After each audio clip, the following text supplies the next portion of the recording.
Ladies and gentlemen, how are you on this Tuesday? Yeah, like any Tuesday.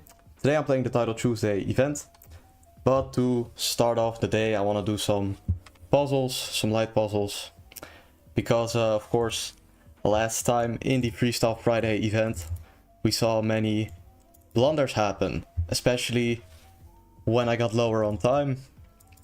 So yeah, I thought about those mistakes, and yeah, hopefully the reflection gives me some results right off the bat, but we'll have to see.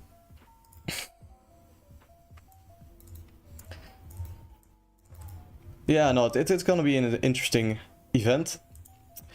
Also, do let me know if the audio is acceptable, because that seems to be an issue sometimes.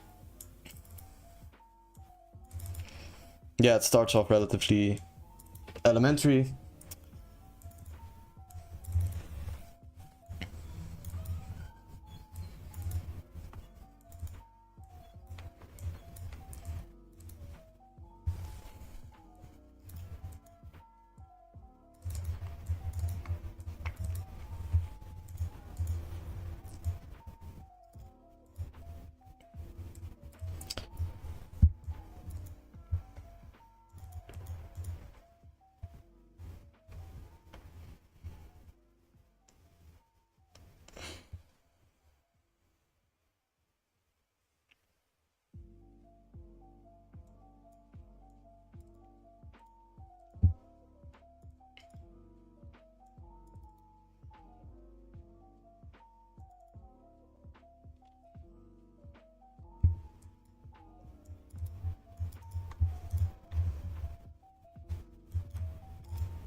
Yeah, of course not bishop h5, letting the king escape. Yeah, no, there's some tricks in these, even though they're quite easy.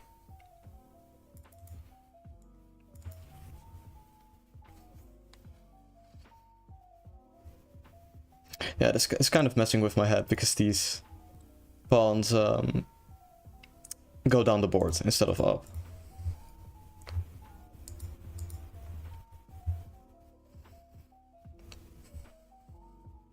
But yeah, it should be checkmate.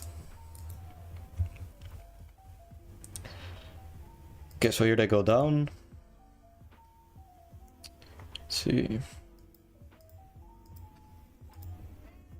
Yeah, it seems like I'm much faster.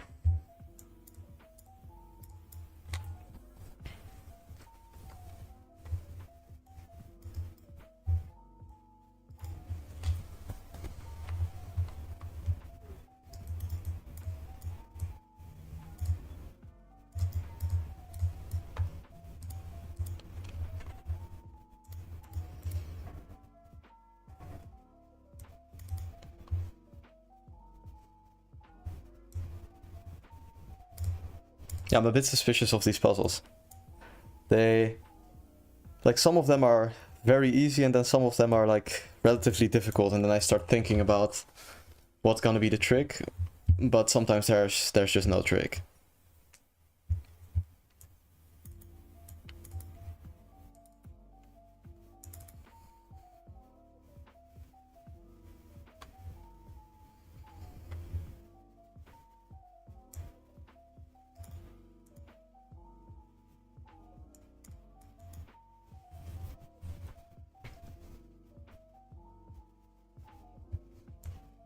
Yeah, it's just checkmate.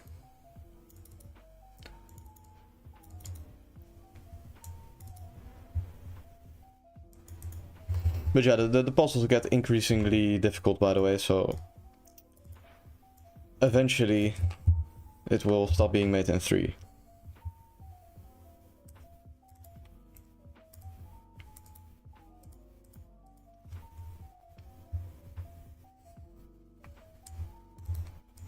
But not yet.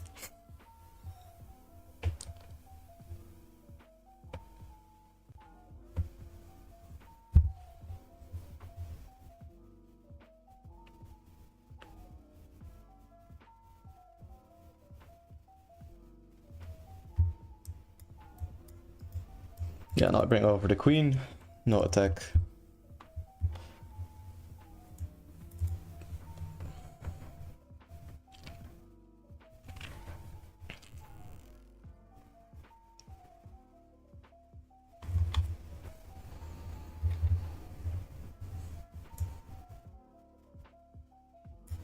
Oh, wait. What did I miss here?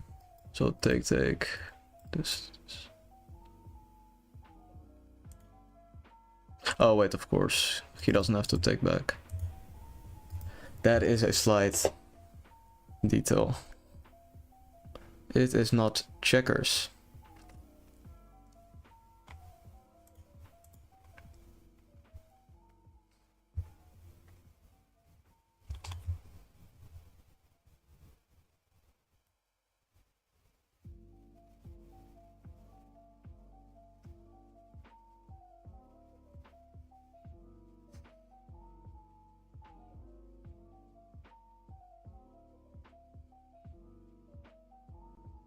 Yeah, it's very much so boring to look at them, but I have to learn from my mistakes. I guess it's this check, which is just made, so that's that. I mean, I'm not sure.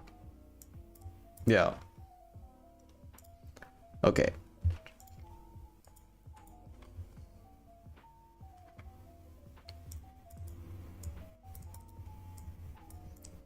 It's the queen. There's also checkmate.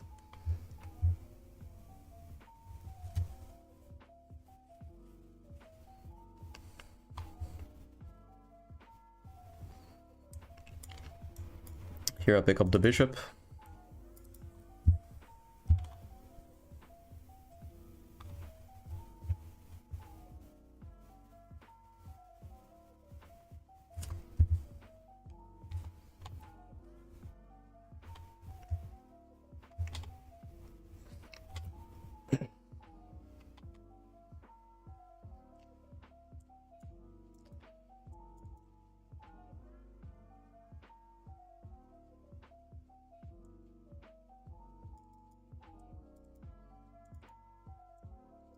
Wait. Okay, 2 more minutes until that event is starting. So, I think 44 puzzles is enough. And I'm going to get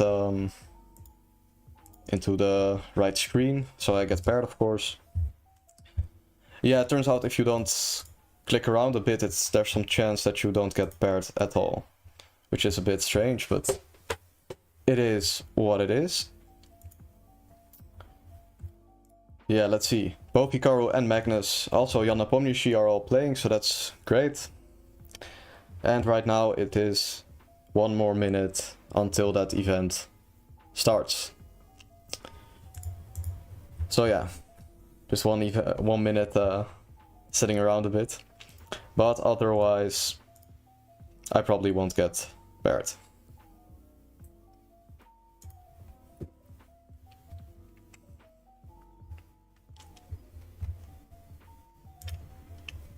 By the way, for those of you who do not know, during the rounds I also have to turn off the live chat, so that is something I'm going to do now. So that obviously I don't start the game with the chat on. So yeah, I'm gonna turn off the chat and change the overlay so that yeah, I don't get in trouble, of course. Should be this one. Actually, let's move this one up.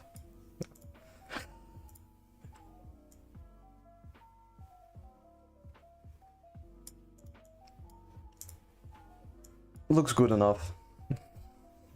I mean, maybe it's a little bit too big. So, voila. Okay, 6 more seconds. Let us start.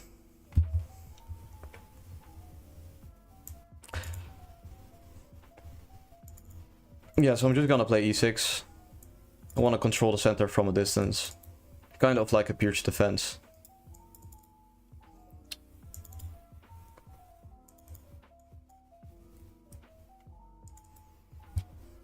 Now I'm gonna play this move c5, which makes sure e4 is less good. And I want to play for e5 because it's a bit more, leaves a bit more play into the position. But yeah, first I'm gonna build up just like that. When he plays e4, e5 is gonna come with some impact. Yeah, vacating the e7 square. Now we do it. It's kind of like a Rui Lopez, but yeah. This is interesting.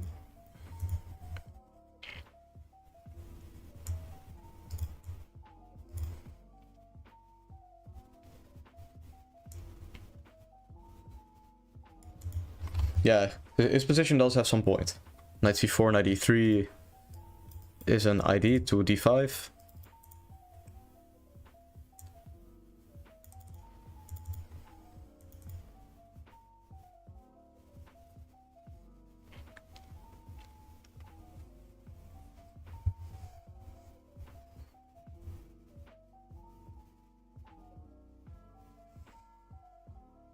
Now I'm thinking about grabbing space. So yeah, this is what I'm gonna do. Push that pawn to c4 and get that bishop to c5. Which of course is a better square than that f8 square. Sort of liberates my bishop.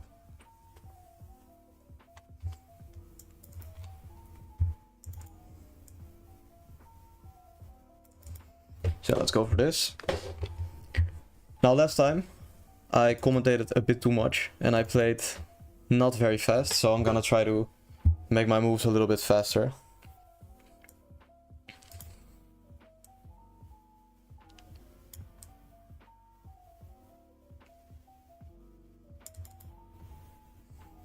Actually, my king is a bit suspicious. Some queen e4, g6.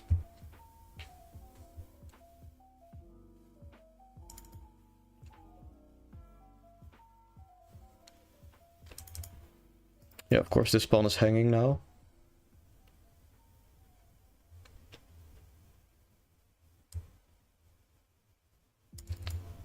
So yeah, okay, I'm just gonna attack that d5 pawn and hope I have enough compensation for the missing pawn.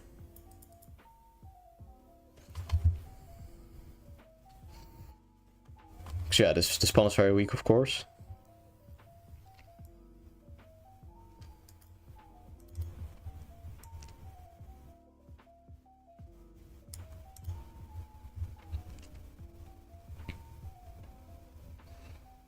Yeah, if he takes and plays d6, I have queen c6. Should be checkmate, because he cannot move the f-pawn. This is an interesting move. Yeah, I can just take that pawn.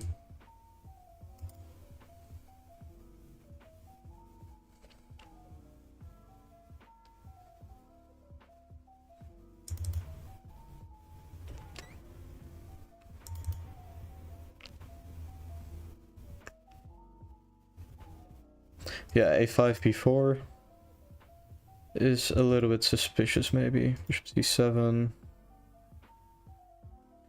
Queen f6. d6. Seems like he is crashing through. So yeah, I might as well just play this move. Blockade the pawn. And allow that move b4. Because I don't really have too much choice.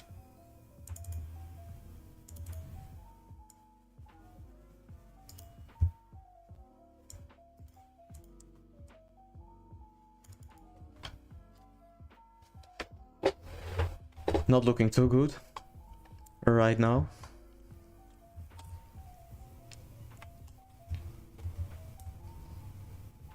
Yeah, the problem is I can't really secure the bishop from attacks. As long as the bishop is on c5, I have some compensation, of course, but... Yeah, okay, he wants to play b4, trap it.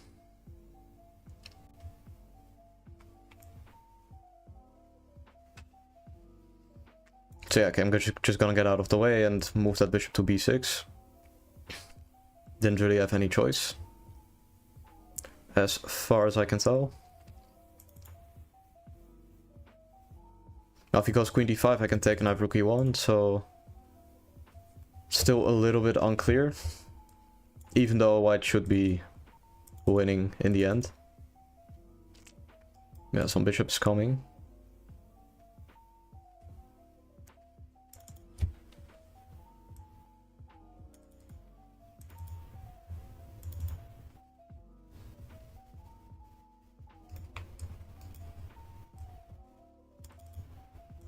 Okay, I can just barely guard everything.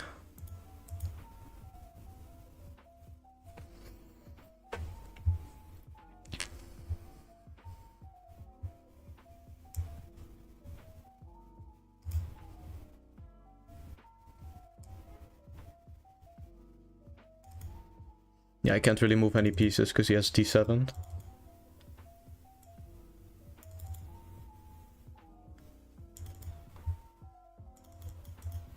Yeah, this should be over.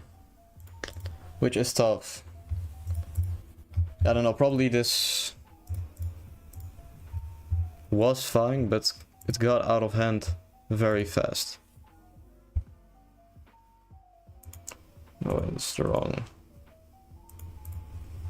Yeah, I'm not sure about this e5. Maybe the concept is wrong.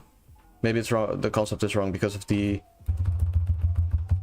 c4 square. Ah, here of course I have knight h5, getting bishop pair, which I probably should have been looking at, but okay. Yeah, and of course I can play moves like d5, but it's always gonna be a little bit unpleasant after a move like knight e5.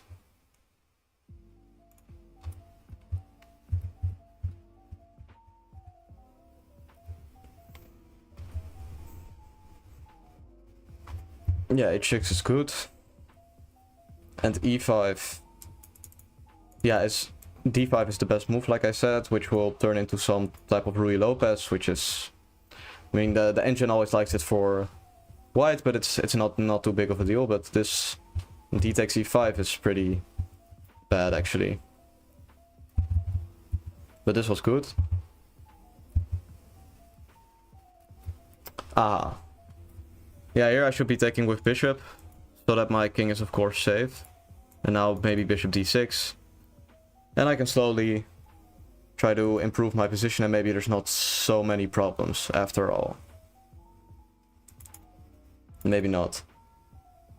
Yeah, a simple line could be something like this move.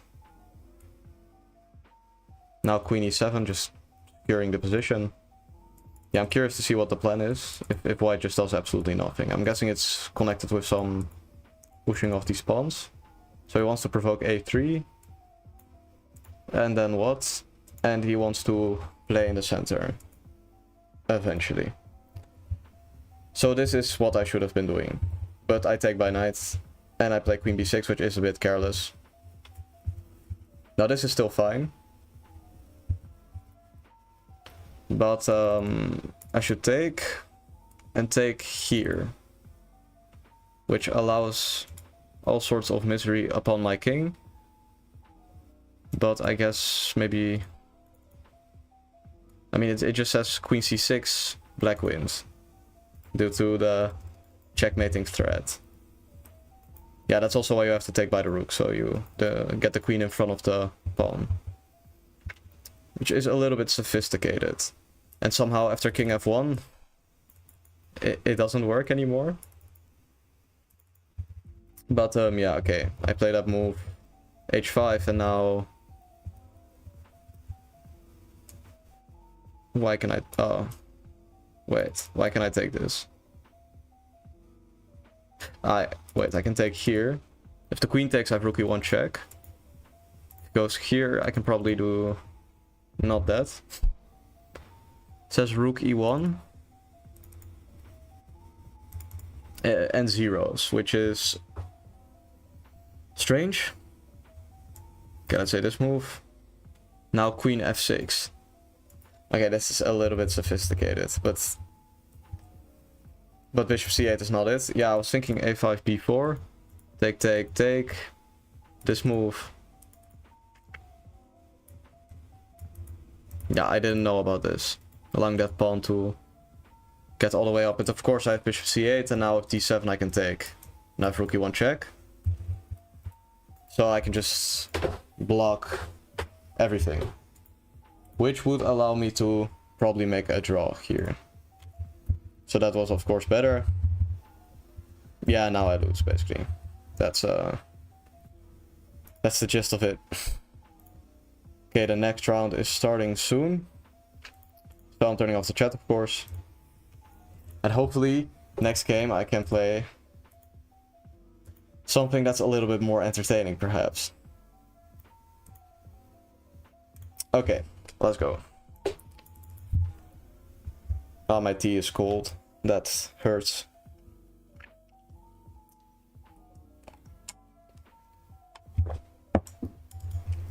Sicilian? Okay.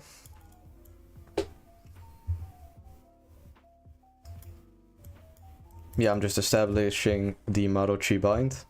I don't know about queen a5. I don't know what this is. So if I go knight c3, cd, knight takes. What is his trick? Knight c6, bishop e3. I mean, it seems fine.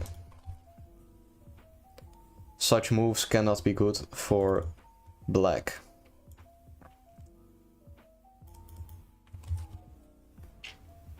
Yeah, I mean, I'm just not gonna push d5, allowing him to double my pawns. Just not gonna do it.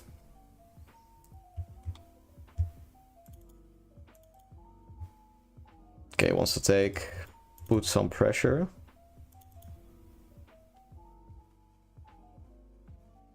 Actually, maybe by now I should do it. Just give up the pawn. He's not gonna be able to take it anyway, so I'll do it. I'll allow him to play his trick. Yeah, because when he takes, of course, his king becomes weak, but in return, my pawn structure is a little bit suspicious. So he can walk over the king, king d8, king c7 to the queen side.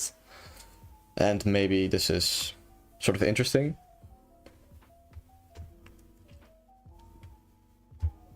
Yeah, I'm not so sure. I mean, if knight f6, bishop d3 should just be very good for white, allowing me to get all of the space. So he should take and play knight d7, I think, threatening some knight e5.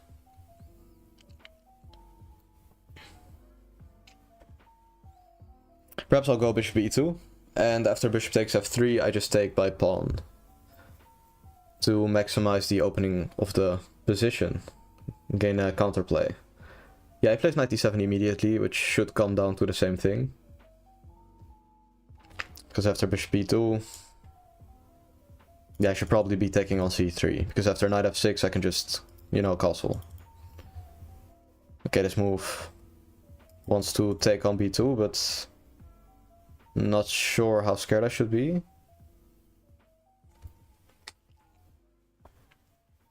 Yeah, he has some threat on the rook, so maybe a little bit is the right answer. Could be slightly annoying. Wait, he also wants to play knight e5 and attack this pawn.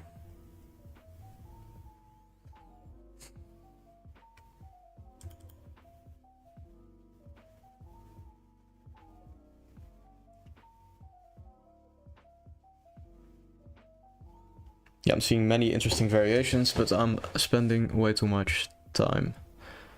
I mean, knight e5. Ah, wait, I have knight d2. Wait, knight d3 check. So rook b1, knight e5. Can take, but take this. Yeah, it should be good. It should be good. But I did spend about a minute on a single move in a 3-minute game, so that is of course a little bit risky.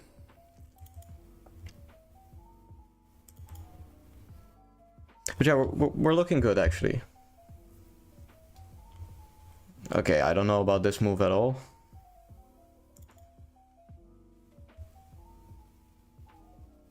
I mean, it's interesting for sure, but yeah, I'll just play h3 and allow that doubling of pawns. I don't care, as it opens up the position for my bishop pair. Yeah, and if he goes back with the bishop, by the way, I can take on f5, and then there is no taking back with the bishop. So he has to take back with the pawn, which makes no sense. Yeah, this move also exists. I'll just take and take. He's opened up my rook, so that's good.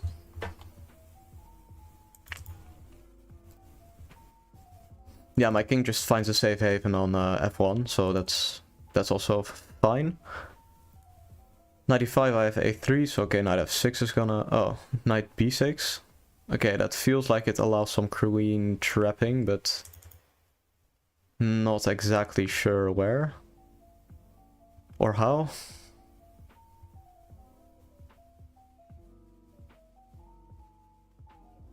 Yeah, okay, I'll just sacrifice all these pawns. He can have all of them.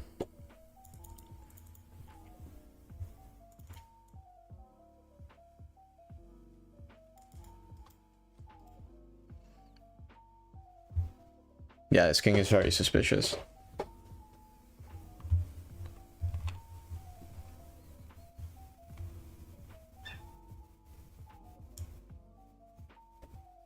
Yeah, now I'm castling h5, I play g5. And I want to trap the queen with rook a1. So he's going queen a4, then I can take and take on b7. Is there something better? Probably not, so I'll do that. And yeah, I think I'm enjoying a large advantage at this point.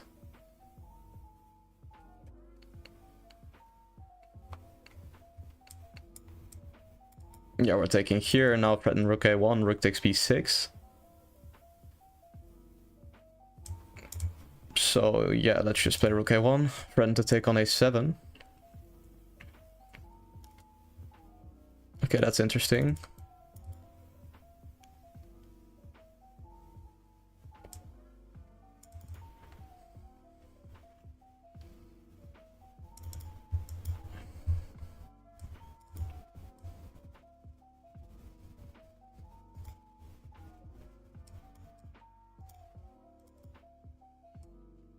I'm ending up with some weak pawns now.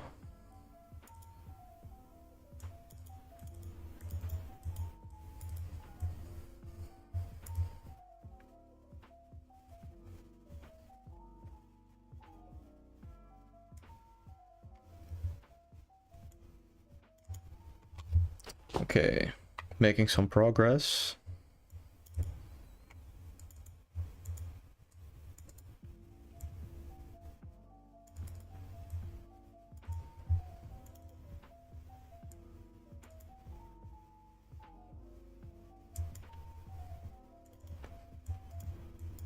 Oh, my time.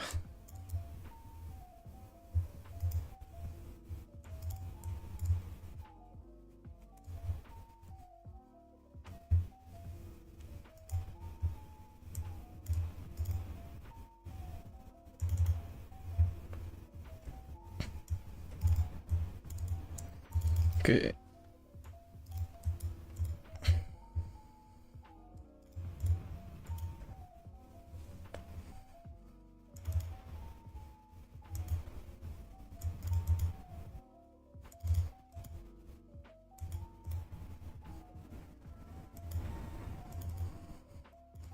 Oh, my pawn. All of my pawns, in fact. I don't know if this has any holding chances.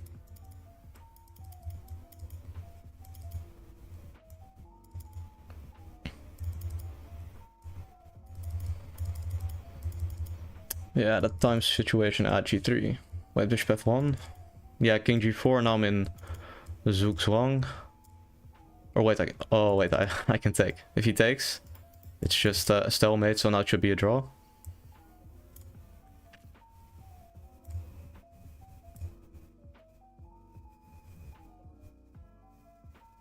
Yeah, he can take, so...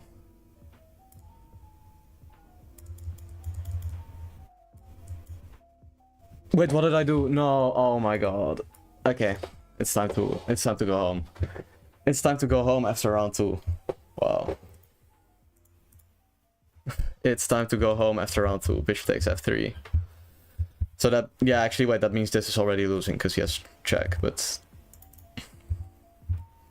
Then maybe bishop g2 is the move that loses me the game. If I go, let's say bishop e4, he goes here and I'll go here. Seems fine. Tense game. Tense game. And also a painful game. Now, okay, now I can bounce back for sure. Very close. Actually, very, very close. I think I was the last game as well. Now, some of you will notice this position is the same as my best game ever. Yeah, it's on that channel. Knight xc6 is not a move that I'm aware of. But yeah, I'm also probably not playing it as critical as could be done.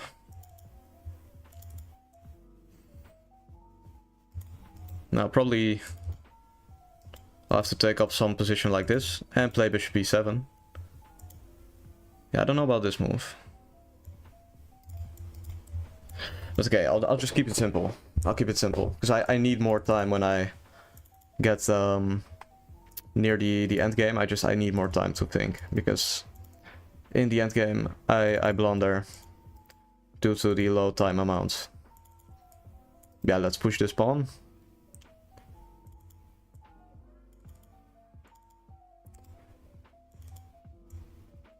Now I'm just going c5 because I also want to trade this bishop.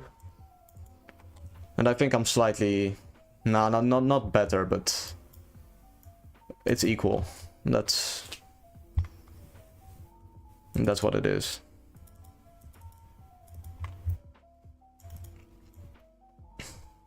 Or at least... White had something there, but not anymore. Yeah, I don't know if I should take this.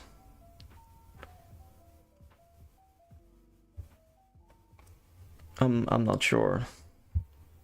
I think I'll just play rook b8 and push this pawn. Because this bishop's kinda... It looks good, but it's not really doing anything. It's not really participating in the game. And this knight is guarding my king. Yeah, we saw that in the last... Like two games ago. When I decided to play knight takes d5 instead of... with that other piece. Yeah, now I should be better. Because g5, knight h5, the f4 square is weakened. And if e3, I can play queen e7, picking up a pawn. So probably...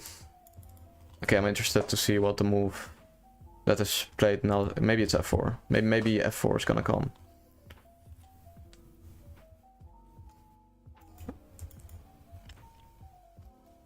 Or not. This, king g8. Okay, first let's take. Applying pressure. Yeah, I just wanna press this pawn. Wanna take advantage of these weaknesses. Maybe it's the wrong plan. Yeah, I play this move to step out of the pin, so f4 isn't as good. Now I just move back the knight, and now I'm gonna go back with the queen to try to pick up this pawn. Because if e4 is played, I'm really winning. So that's for sure. Now f4 is definitely the move, the only move.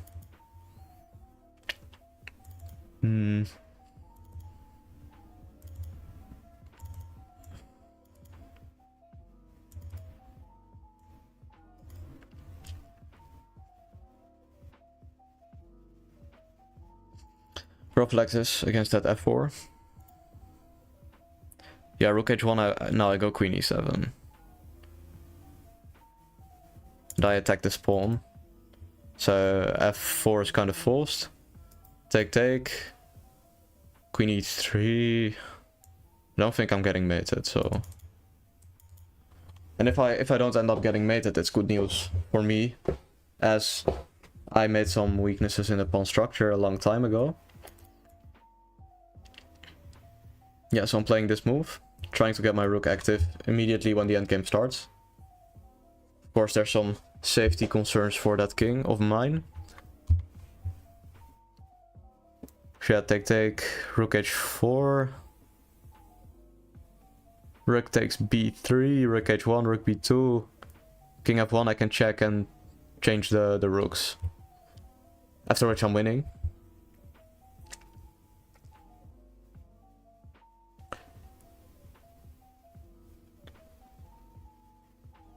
Yeah, I should be able to change the rooks. Okay, this move is maybe the only move, but also confirms my position is great.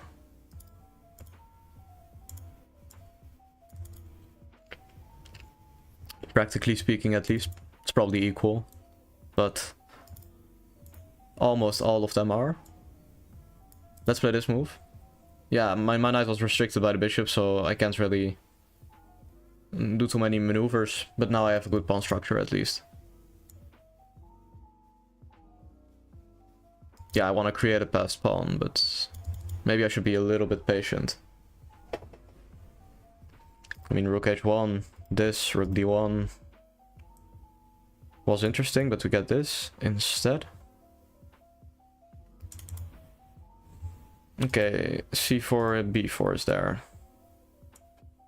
So I'll just bring up the king, of course, as these pawns are now getting very weak. Yeah, I'm definitely not playing very clean, but it looks good now, at least.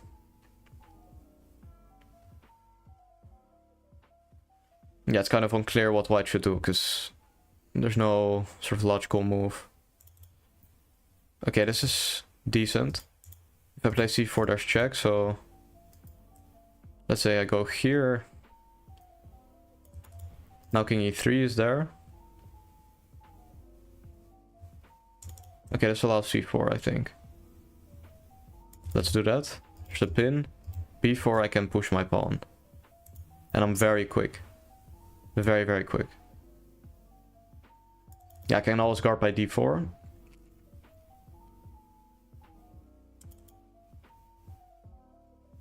Okay, so let's say c2, rook c1, rook b4 is check. Yeah, that's actually not so clear. Okay, I don't want to activate her king, so I push this pawn. Now I'm threatening c2 and d3. So I think I'm winning now, because this is gonna come. Didn't activate that king, which is unable to stop that the white, sorry, the black pawns, I mean. And d2 is coming, so I think it's time for white to resign. As if it takes like queen with check, and if the rook moves, it's still check. So yeah, there's just no stalemate, so that's easy enough.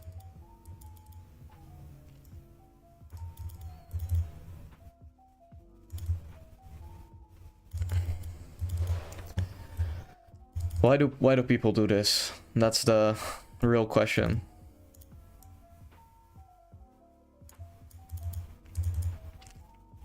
Why are we still playing? Okay.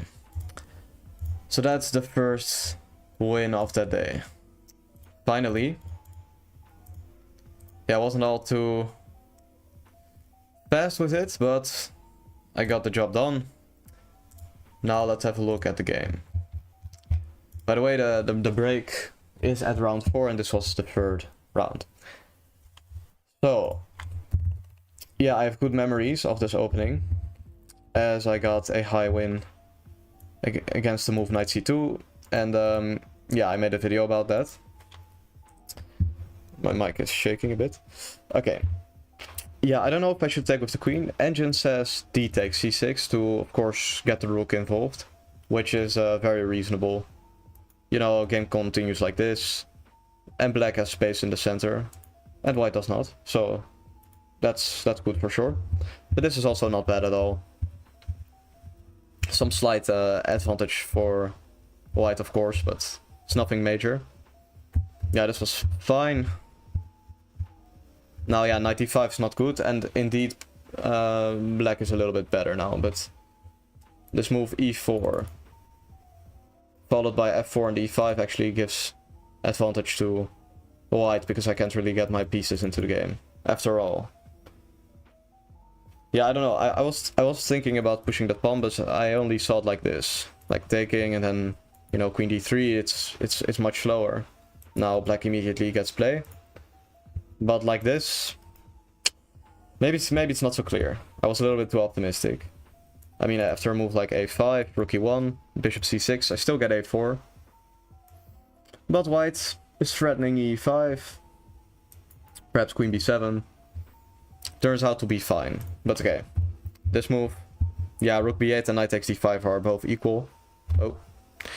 And I get launched right into a game. Okay, so I have to turn off the chat real quick. As otherwise I'm getting banned. Okay. Let's go. Always play e4. Always play e4.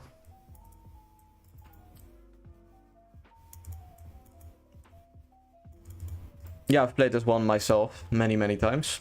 Depends. Yeah, this move I've only played a couple times when I was lower rated. Now here, I have to think about what I'm gonna do for a while. I'll go for this move. This is an endgame, but I have the bishop pair and a pawn majority. He does not enter it, so I guess I'll just castle. h6 seems slow. I think I can take here now. Now he has an isolated pawn, but I do have to be very accurate here.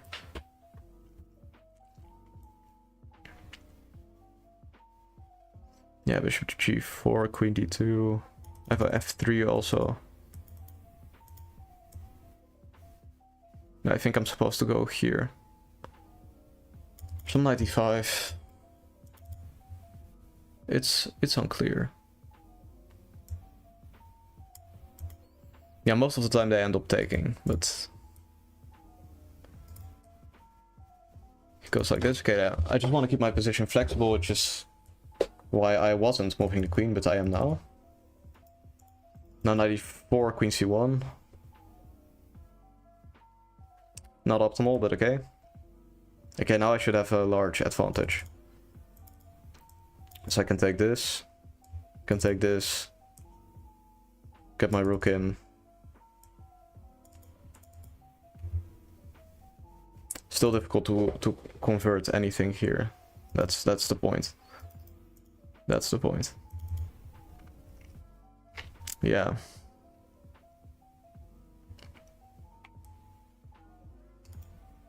Yeah, this bishop is trash.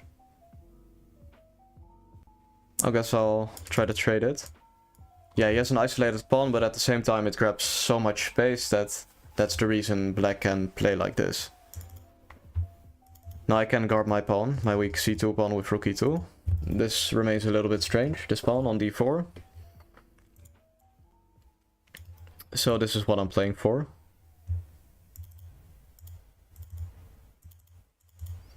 Yeah, he's very active. So I'm gonna kick out this, giving up the c3 square, but gaining some activity. Yeah, I'll just take. And play this move. Okay, d3 I can take by rook. He goes for this, but this allows knight e2 now. Okay, so knight e4 I can take knight b5, so this is good. I can take here now. Okay, I'm definitely winning now, but conversion is not my strongest point on blitz games.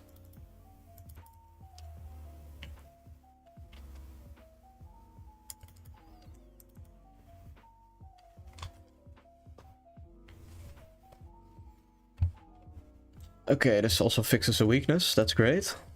Very good news. Okay, now if he goes here, I go rook d2. Safeguarding.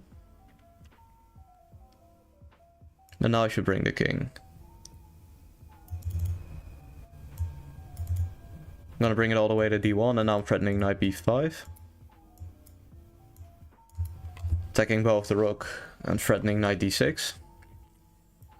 Which wins me a pawn. I don't know how relevant that is, but a pawn is a pawn, as they say. Yeah, I can just take this. Actually, I'm also threatening to win this one.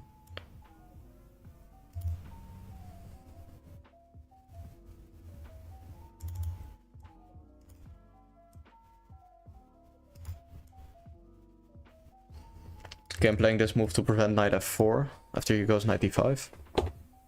Which he will. Or not. Yeah, anytime I say my opponent's gonna do anything, they just don't do it somehow.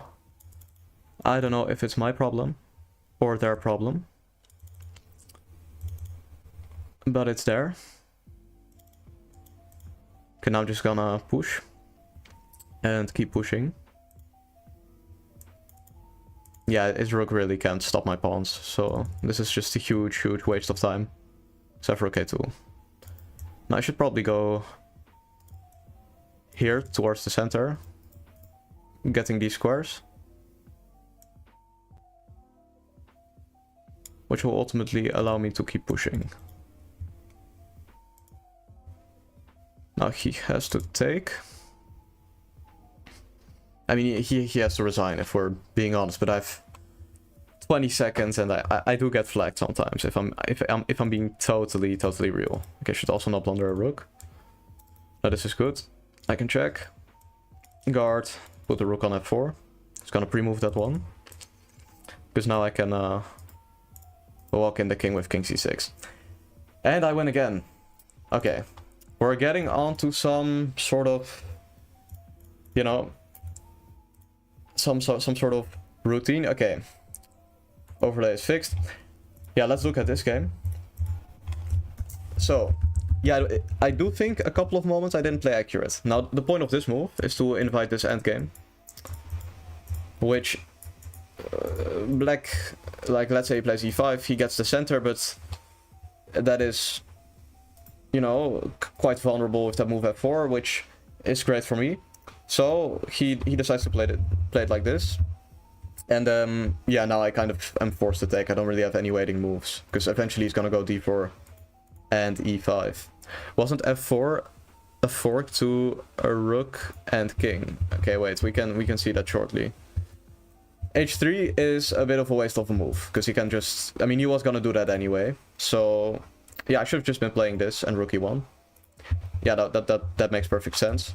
And now, like I said during the game, knight e4 is the best move. Yeah, after which I should take, and it's still good for me, or good is subjective, but I mean it's 0-0, but there's some slight pressure, you know. Black has some problems, but it's not much. Now in the game, he plays rook e8 and rook c8, allowing knight g3. I prevent this, and now after all these exchanges, I don't play it perfectly. I should put knight f5. And then the point is to get that knight into d6, which is also perfectly logical. But I was playing for structure. And, okay, apparently I should take and play this. And I have an edge, which is obvious. But okay. Yeah, this. Yeah, he should be playing d3, like I said. Then I have to take, because if I take, he takes. And then, oh, sorry, this. And he covers the d7 square. It's equal. That's all it is. This allows knight a2, attacking both. And I think from here I actually played pretty well. Yeah, a5, huge mistake. Allowing a4 and fixing off the pawns. I just bring my king. Yeah, this... It was good. Now, I don't know if you're talking about this moment, but of course if I go f4 you can en passant. So I'm not sure. Will you play in Trieste? Yes, I will. Yeah, I'm looking forward to it a lot. As last tournament I had some good games, but I did end up choking. But yeah, so f4 is of course a huge blunder. So yeah, no, I ended with a performance last tournament I played from like 23-30, which is fine, but I was hoping for more. So in Trieste, hopefully that happens. But yeah, so there's really no moment I can play f4, I think. Seems there is no moment I can play f4. But yeah, I mean the pawn just walks right through, and I force him to resign. I forgot en passant. Yeah, that's, you know, I know chess.com is always making memes about people forgetting about en passant, but I've never actually encountered it myself. You know, people forgetting about it. It's a bit funny. Yeah, actually, when I was a kid, at one time I had some winning position, and then my opponent, like, I played a pawn move in a pawn end game, and I didn't know about en passant, and then I immediately lost because I had like a position like this. Let's just say these rooks are traded. Actually, that's gonna take a bit of time to get on the board, but you know, something like this, I play like f4. Oh. And then he takes, and I lost. But do you have any IM norms? No, I've only gotten close. So yeah. No, currently I do not have any IM norms. But yeah, it's something I'm striving towards, of course. Of course. Now, yeah, of course, there's the break right now. You know, because it's the 4th round, and there's a break on the 8th and 4th rounds. So that's that. Now, yeah, there was also one game by me which we didn't get the chance to look at because I immediately got launched into some other game. I don't know if it's... No, it's not this one. It's one before. Wait. We'd have to look... I think... Is it this one?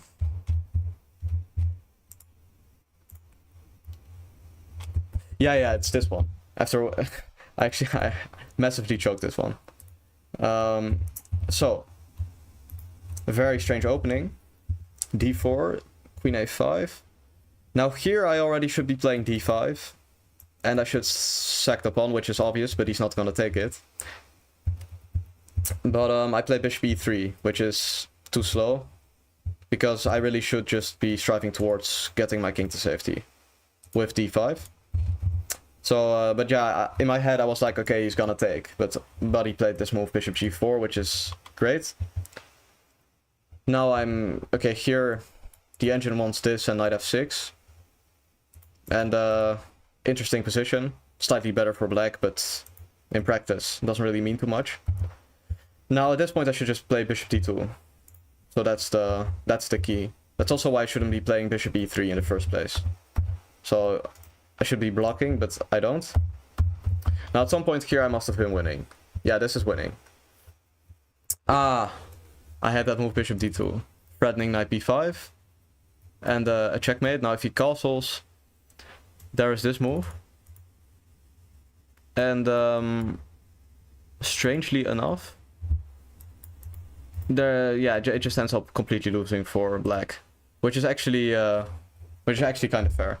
Are you really 15 years old? No, I'm lying. I just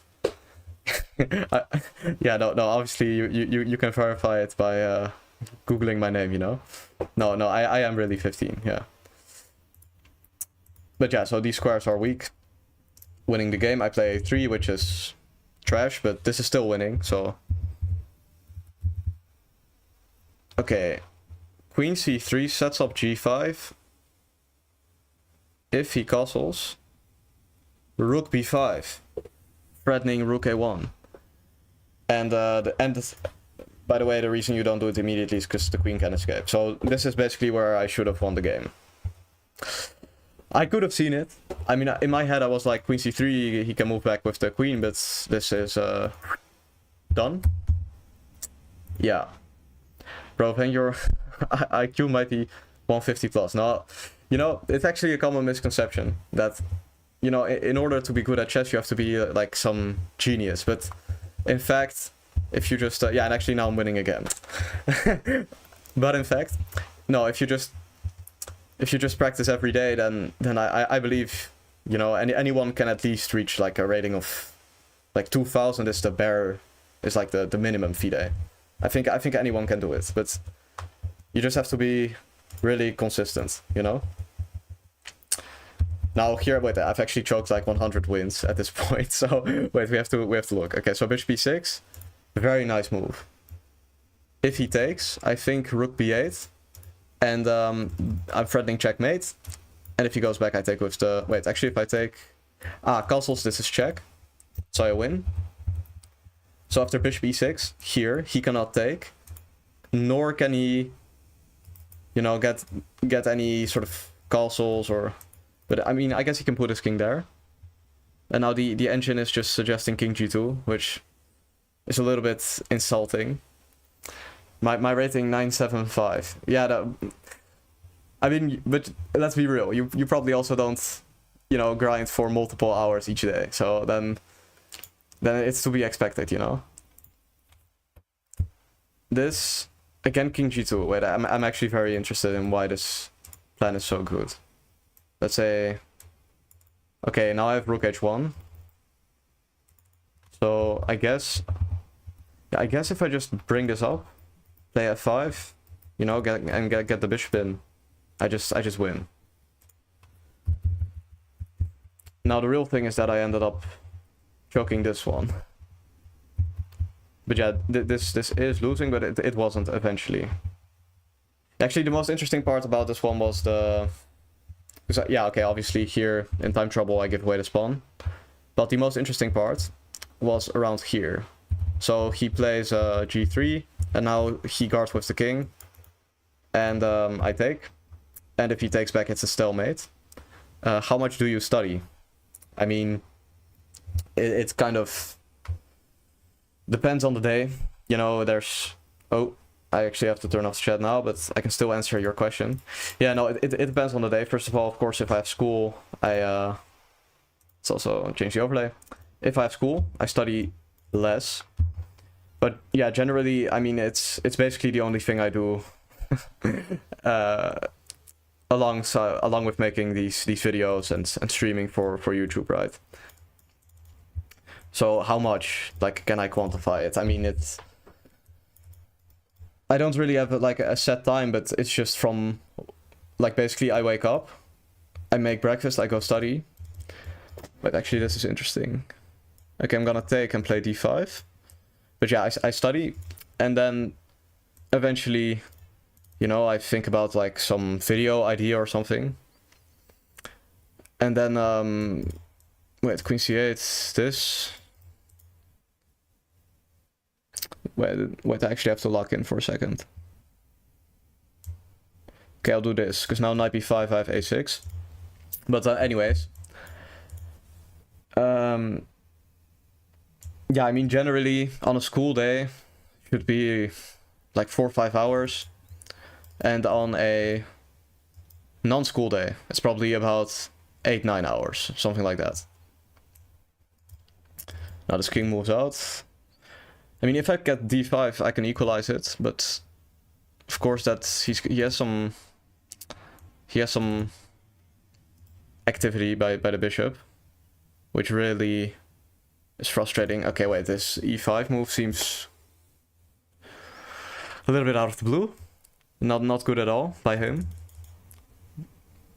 Yeah, he should really be focusing on moves like rook d1, I feel. I mean, I can go e5, I can go d6. I'll play this move. Now a3, I have a5, so that's not an issue. So he's, knight a4 is gonna come. But right now e4 is hanging.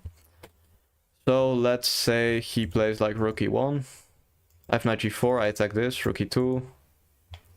Interesting, but okay. I guess I'll just play... Wait, he threatens e5. Because of this rook. I guess I play e5. It's not, I don't really want to do it, because now I can never play d5, but it is what it is. It's also not such a big issue as my bishop is outside of the pawn chain. Yeah, I do think I want this queen trade. I don't really see the problem with this ending. I'll just go rook f8 and f5. Create counters along the f file. As long as there's no b4, I'm good. Yeah, just this. I mean, b4 I can just simply take, so that's great. Now... Okay, let's say this comes up. Yeah, there's really nothing for him to do. He can't really keep his structure intact, so... Bishop c3, I can take on a3, so... Like, if he, let's see, he plays like rook b1, f5. He's just never gonna be fast enough with b4. That's the issue. It's just never fast enough. Good move. Prevents my idea, of course. And I'm gonna play this move. If he takes, I play this, I'm winning. So he goes here. And now what? I can go g6 and f5. I think I should just force it through. Just go for it 100%. Probably I should have taken first, because now if he takes... Okay, wait. He gives me that. That's great. And now I play f5. This f2 weakness is insane, so I'm not sure what he's doing now. Maybe he takes everything and plays f4. That actually is... I mean, okay, wait. I actually have rook f8. And then it seems I win the pawn. I mean, bishop c1. I take on f4. He takes everything. Bishop takes... Yeah, and then in the end a3 pawn is hanging. If his bishop starts moving out. Okay, so he plays it immediately. That makes a lot of sense. And it's probably better than what I was thinking about. Now let's just take. And get my last piece into the game. Yeah, king g2, I have rook f2. So actually, maybe I'm just completely winning. I mean, king e1, g3. Okay, well, yeah. Now I just pick up the bishop. Just pick up the bishop. Can I keep it? Can I keep it though? I feel like I'm missing something stupid. That's the right word.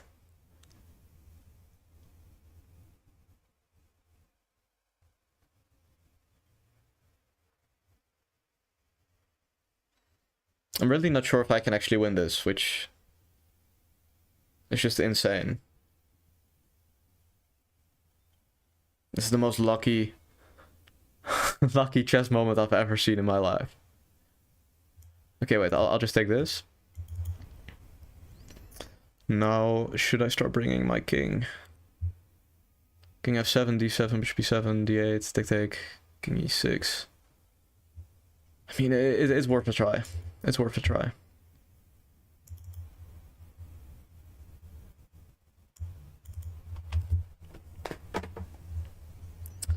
So yeah, he has the queen. Now I think I can take this.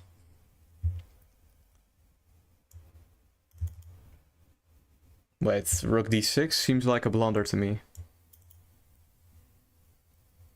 Because I can push this pawn, you know? I felt he had to go rook b8, but...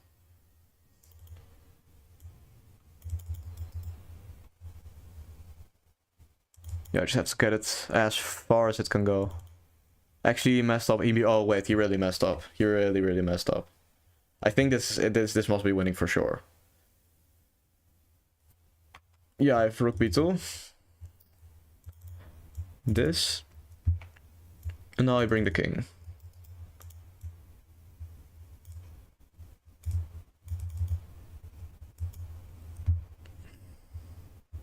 Maybe it isn't winning.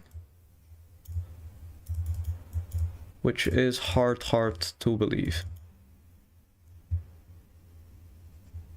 Actually, it's not so hard to believe, but it is painful. That's what it is. Yeah, I really just don't see any way. I really also should not get flagged. Wait, okay, I'm gonna make a draw. Yeah. What was this game? This was spectacular. Okay, wait. Let us have a look. Let us have a look. So, okay, chat is back. That's the wrong overlay. This one is good. So, what happened in this game? Yeah, okay, I have interesting opening. This was all fine. Don't wanna think about this one too much. I think the endgame is the most interesting part. Yeah, h5 is good, h3 is good, g6 is questionable. I should play f6. He wants to bring the king and double the rooks, which is actually pretty interesting. Actually, not something I expected. Not something I expected. But okay, this. Yeah. The engine first, it says -1, and then it realizes it cannot stop the pawn, and it just turns out this is a draw. There isn't even anything I can do. But I was maybe winning here. Yeah, this was winning. This was winning. I have to put my rook behind the pawn. Of course. I mean, for a second, I missed... like, I played it, and then I missed that he could put his rook behind the pawn. I thought this was forced. And I thought this was winning, which is also not the case, apparently. I mean, let's say I go here. This is... I mean, I guess he can just keep going back and forth. Yeah, he never actually has to take the pawn, but... I mean, maybe I can go here, and he can check. So, okay, wait. And if I go here, he goes back. I guess this endgame is not winnable. Which is fascinating. But okay, then... Yeah, and the way to win it was this. I attack the pawn. So naturally, he guards it. Then you go here. And now that the rook is behind, I can just march up. And I guess I can just bring back the rook. Now the only question is what to do right here. Of course. I can just swing it across the rook. Oh. I'm too deep into the analysis, and I keep getting launched into games. I should stop this habit. I should stop this habit. Okay. I thought I was playing a GM for a second, but it's a CM. Yeah, I got scammed. Let's play an open Sicilian. I'm interested to see what he's doing. This again. By now we are familiar with this line. I'll go for... there's some approaches to this. I think this one is best. So I attack the queen. And I want to play knight c3. If queen b4, I have bishop d2. And now I just want to play queen d2, not allowing him to double my pawns, and then I go knight c3. And eventually I just play knight d4, and queen b6, queen d8 is just... That doesn't make any difference. It's just the same thing at the end of the day. Well, unless he wanted to force me into playing queen d2, but that seems a bit odd. But maybe actually he has knight g4 if I go knight c3. Maybe that's the point. So then now I'm forced to play f3 actually. Is that the case? This might be the case. Then it's actually very smart. That's actually a very smart system. So f3 is not something I want to do, but he leaves me no choice. I guess I'll just play on the queen side rather than trying to go for some checkmating attack. Yeah, now here I can do this, I think. I think this was the point of this knight b3 move. That now I have some influence over these squares.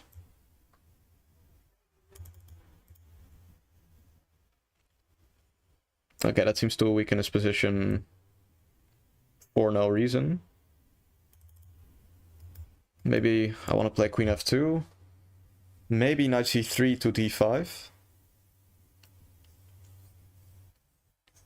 I'm not so sure.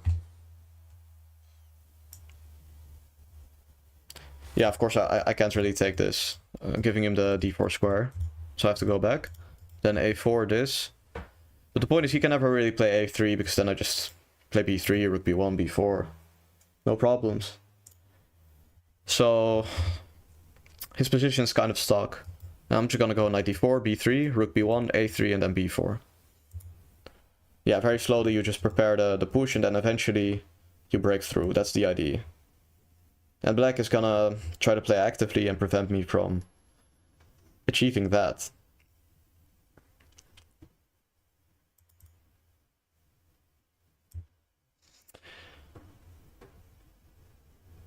Actually, if I go here, you can take everything, play e5 and knight e6, so maybe that's not the way.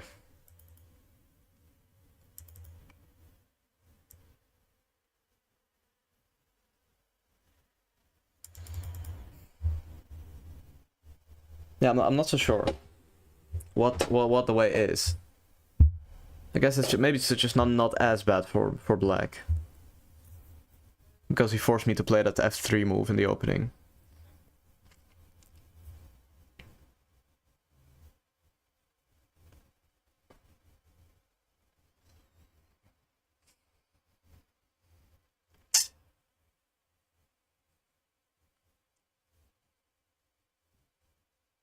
That strikes me as a completely useless move, but what do I know? Now if I go knight e4, he takes e5. Actually, this I have queen e3, knight e6, the b6 is hanging. But he has f5. Yeah, he has play. I'll give it to him. But I'll play this rook to d1, and then I'll push this rook to c1, rather than what I described earlier. And then I have more influence in the center, and then I can start playing knight d4. And then the d6 pawn will be weak down the road. Okay, so his move was not useless. He's trying to open his rook, but I don't know. I don't know about this move.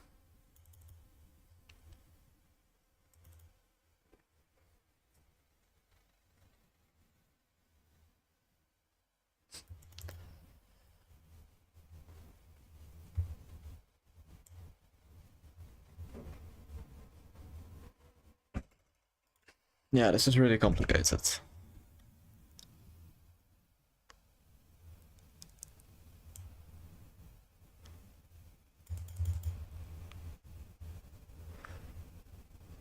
Maybe this move's not good. Actually, he can move his queen, because this is hanging, yeah, so that's why he plays rook b8. He wants to move that piece, of course. Of course. Now, this, knight h5, bishop b5, f4, take. I'll just do it. It's probably incorrect by me, but it's very interesting, as a famous man once said.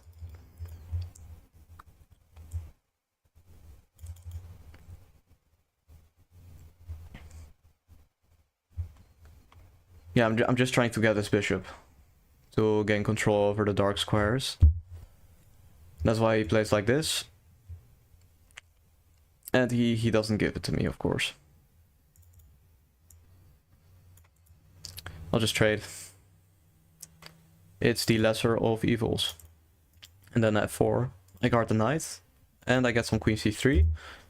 Actually, this is smart by me. Now I'm doing something that's actually good. Wait. I'm threatening this check. And what is he doing about it? Ooh, nothing.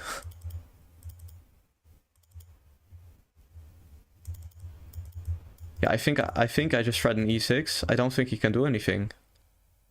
I don't think he can do anything at all. So now I pick up with the queen. Yes. Okay. Another win. Let's go. Now I'll turn on the chat again. And I'll change the overlay. Done. Okay. Let's have a look. Because there were some interesting moments. I didn't play perfectly. I'm not gonna lie, but it also wasn't terrible. Yeah, I don't know, knight g3, I thought he had knight g4, but yeah, you can just move the bishop and then play h3 and come back. So actually I could just play knight c3. But I was convinced by his bluff, and I play f3. And we get this type of position. Ah, here I can play h4 and triple O. Because I have a blockade on the queen side, and then I can start attacking. So this is something so interesting, I might use it in classical. I did not even know about this, but okay. Yeah, like I said, this is not excuse me, this is not the way. I should really be putting this rook on c1. And yeah, I was thinking about the classic rook b1, knight d4. But the reason it doesn't really work is that, let's say I go this. He can do this, I thought. And get this knight to d4. Which seems a little bit, you know, a little bit annoying. Now, apparently, this is good for me. Ah, because I have that move knight e2, and I can trade. So it ends up being fine after all, you know.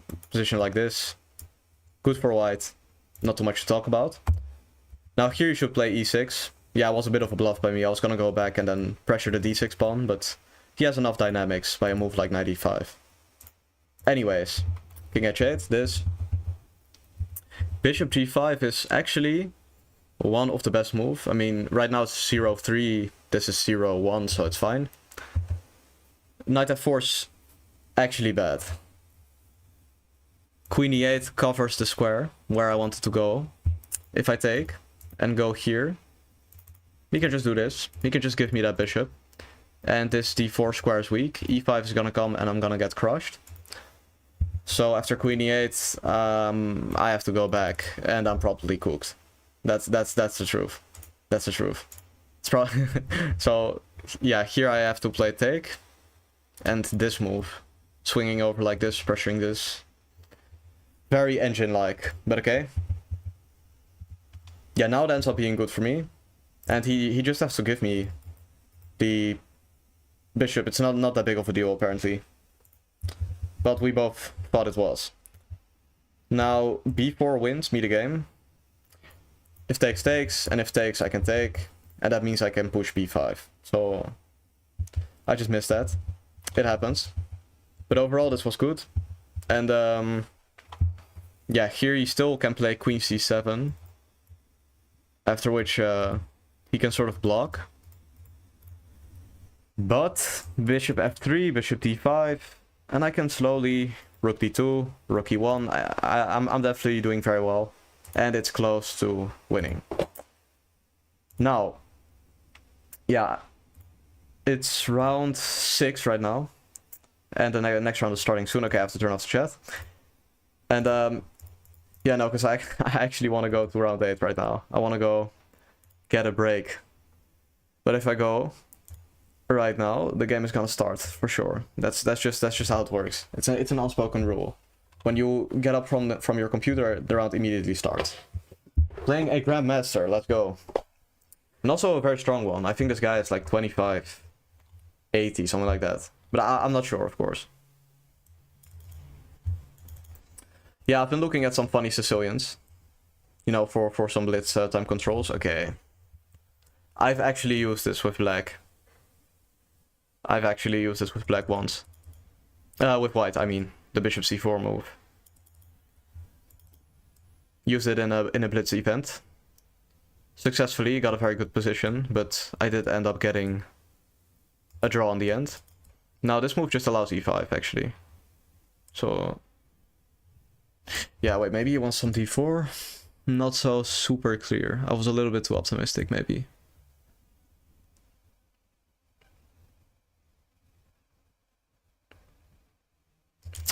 But actually, he's very fast.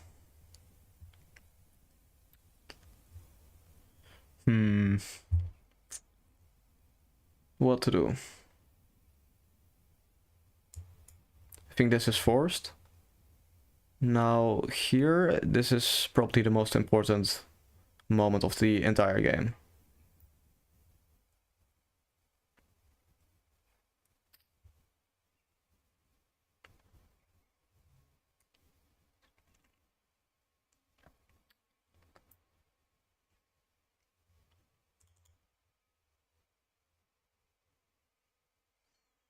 Okay, I'll do this move, I think. Now, if he takes and takes, after knight takes e5, I can take on e4, so it's not an issue. So probably d5 is gonna happen. And then I go knight b8, and it's a really low pass position. Ones which are typically considered good for white, but I've played it in classical and it's worked out fine for me so far. I don't think I've lost a single game with it, so... Actually, I can also go to a5. And what's the better square? Probably this. Nah, probably not, actually. Can get trapped by b4. Now, I think I have to immediately take some space to prevent a4 from happening. Now, c4 is just a good move by him, and I'm probably a little bit worse after that, but... Okay, he wants me to take and then do it himself. c4. Respectable. Yeah, I guess I mean I don't have too much choice. Okay, this I don't get entirely. I don't know what he's doing with his knight on a3. I think c4 was just better, but whatever. I'll go like this and f5. Maybe I should have played knight 98 immediately, actually.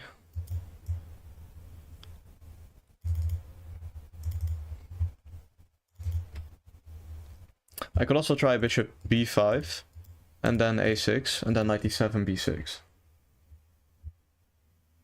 But yeah, that does allow some c4 again. Should probably play a6 first also. Important detail.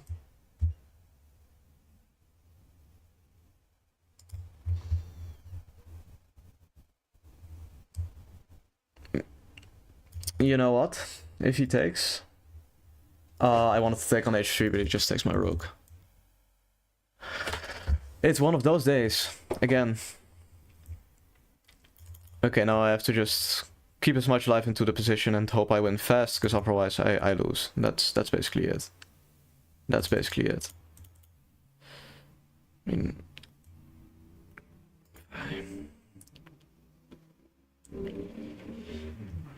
I'll just go.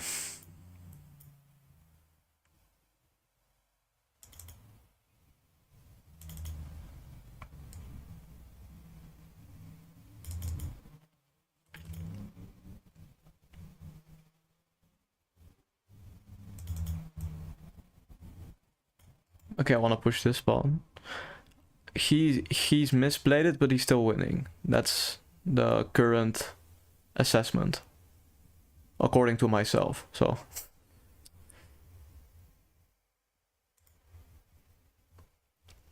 I don't know this.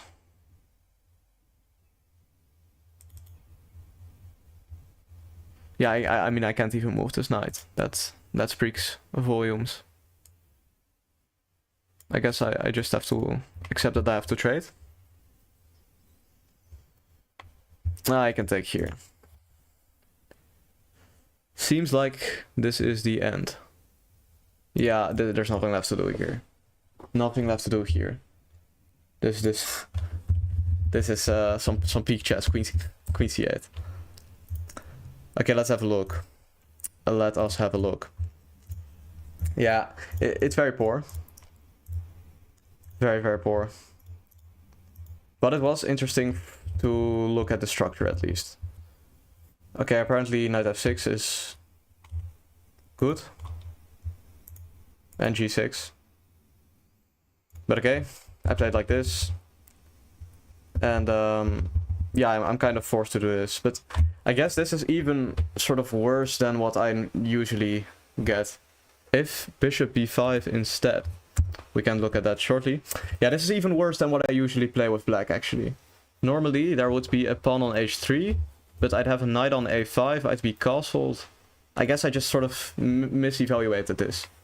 But if I castle right here, he has, you know, moves like queen b3, and he can prevent my expansion, after which he just has too much space. So I'm kind of forced to do this, but... Now c4... Okay, he's right, apparently. I guess it just blocks in his bishop. That's the problem. Now I can do this, and it's definitely still good for white after he can do this. Of course, that's a double check. So he can take. And but yeah, it's not as good as what he did. So he just knows better. Yeah, I should have been playing a6, bishop b5 here, by the way, like I said. But yeah, if bishop b5 here, I was thinking about knight a3. And he's gonna take anyway. Also knight e3, knight f5. It's more or less losing, which is pretty painful. Yeah, I mean, I guess because what I was comparing it to, by the way, is this. This is what I usually get. I hope that I'm not too slow with the moves and that we can that I can show you guys this before my next game starts. So this, d6. Then they play c3, you castle, h3, this, c5, d4, and then let's say something like this. This is what I was comparing it to in my head, but in reality, I had this position. So that's obviously not as good as this, because here I already have the pawns out I can reroute the knight. And it's just a little bit too slow in my variation. So this is just, it's just kind of winning for white, basically. Because of this move a4. That's really the problem. If he goes like b3 and, you know, moves like this, which the engine suggests, here, you know, there's always going to be some vague play for black. Knight bd7 and knight b6, it doesn't seem that bad after knight e8. Let us see. Wait, not knight e8. You mean like... Or... Oh, after knight e3, sorry. I cannot read. Wait, you're talking about... You're talking about this. I mean, the reason why this is bad is because this pawn is isolated, and he can get all the light squares. So I have to play g6 because if I, you know, if I play like knight e7 or something, okay, apart from c4, which traps my bishop, you know, getting the knight here is very important, because it restricts my position. Yeah, okay, now here you can do this. Okay, wait, okay, knight e7 is a bad example. Let's say I play queen c7. Now this should be good. Yeah, the point is, I can never move these pawns. And then, oh yeah, c4 entraps the bishop, yes. But also, after knight e7, it's still losing. If he doesn't, he can just take, you know? And he just drops back. Still there's an isolated pawn, still knight f5. It's not exactly winning, like I sort of implied, but it's definitely not what you want either. And so yeah, basically g6 kind of forced. And then he plays this move, and he sort of just takes. And, you know, I guess, yeah, the engine suggests this move. Knight h2 could be there. Knight d2 is also a move. I guess this is sort of logical. And then you can see I can never really get the knight out, because this pawn is gonna be weak, you know, and just like that, he's gonna play queen a2, and slowly but surely he's pressing. Wait, is it actually round 8? No, it's not. I just finished quickly. Okay. So yeah, this is more or less how he handles these positions. Now, that of course this means I messed up. I actually don't have time to look at where I messed up, unfortunately. Okay. Yeah, it's a bad position. Maybe you should have gone for... You could have gone for d5. Faster. Yeah, true. We can look at it after this one. Okay, let's go. Also, did I change? Yes. Okay. This is always nice for white, in my opinion. Oh, it's one of these days that we're facing b6. Okay, obviously he wants to trade the bishop, so I set up a little trap. Now this move.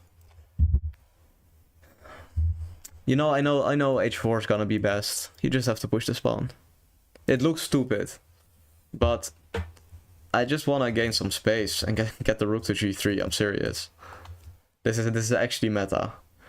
And then so I'm gonna do this. Now basically she's kind of forced to play h6. Or this, I mean, next move, yeah. And my king is safe on f1 when take and check comes. I can just go to f1, put it on g1 and get the rook like this. It's not even a joke. It's actually good for white, I think. Okay, now it's getting interesting. Do I want to do this? Queen b5. Queen d2, take. You know, I have knight c3, so... Yeah, who's stopping me? Additionally, I can take with the knight on d4. That's actually super interesting too, but... Yeah, actually, maybe because this knight on a6 is so bad. You know, I want to go for it, but I don't want to go for it. That's... that's sort of the thing.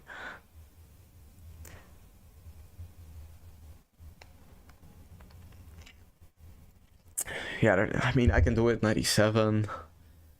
Like, I guess I really do just take with the knight, because now I have a pawn majority, and I castle, and I play f4, f5. This knight cannot get to f5 easily. This one is kind of stupid. So yeah, I'm not gonna bother with pushing it further. I think it's fine. Okay, just as I say that, it's getting very attractive. But maybe I play this move first, because she wants to do this, and then I put another knight on d4. But maybe I throw in h6. But if I do that, then the rook sort of gets an open file. Okay, I'll do this. I'll play this move. And now if castles happens, I go h6. And if h6 happens, I go f5. So g6 gets played. Preventing all of that, but compromising the king. Yeah, I mean, I don't really have to react. I'm just gonna open up the queen side, as I mean, I can't really improve on the king side, you know, so I might as well just activate this rook. Like, why not? Okay, this a6.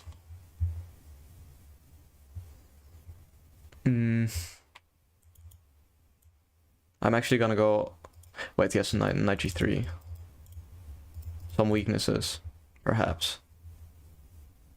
Edgy chess is actually kind of confusing me now.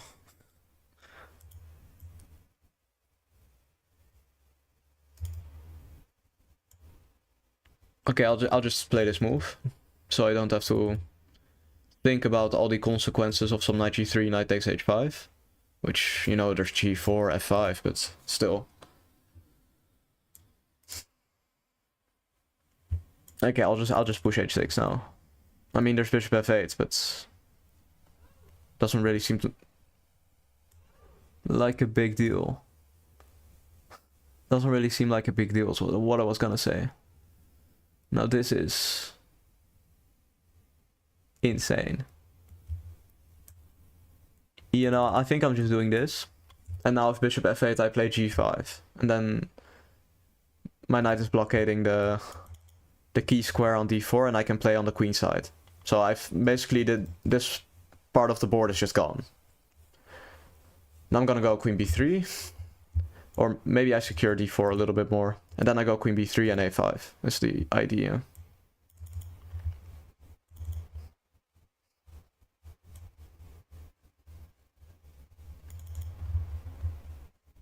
Actually, I wonder what happens if I go a6 now.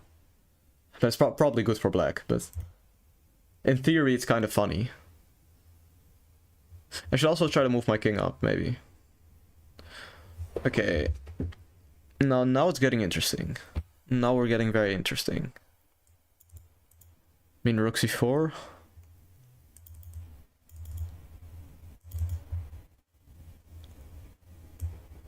Okay, I have to reroute my knight to g4 somehow. Where can I go? Knight g3, f1. Wait, I can go like this, and I can go all the way to f. That square. Wait. Okay, I'll guard.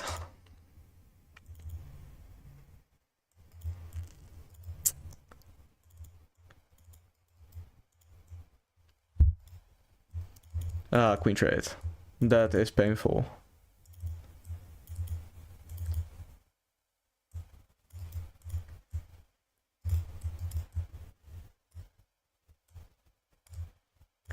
Yeah, again, I spent too much time. But I also played trash at the end, but I also spent too much time. Wait, it's checkmate, or... No, wait, no, it's not. No, it's not. Or wait, yes it is. Wait, take... No, wait, no, it's not. No, it's not. Rook b2, knight f3. I mean, if it's not checkmate and I get rook b1, I'm actually not too mad. Because this king is trash. But there should be some checkmate if we're keeping it real, but I don't know where, so... And as long as she doesn't know where either, it's good. Doesn't matter that it's there. It only matters if she sees it. I do have... Oh my god, I have 1.8 seconds. I don't even know if I can reach that far with my mouse. No, I literally can't. I'm literally just too slow. Holy shit. Okay, wait. Wait. I can... Wait. Oh my god, she blundered. Wait, take, check. Wait, maybe she can take, wait.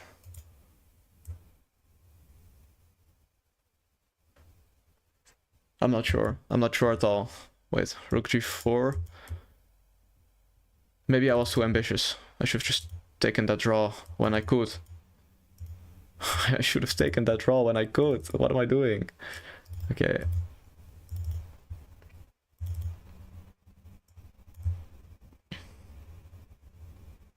Also, I'm kind of taking the wrong pawn. I should have taken this one. Yeah, this is resistance here is spotless.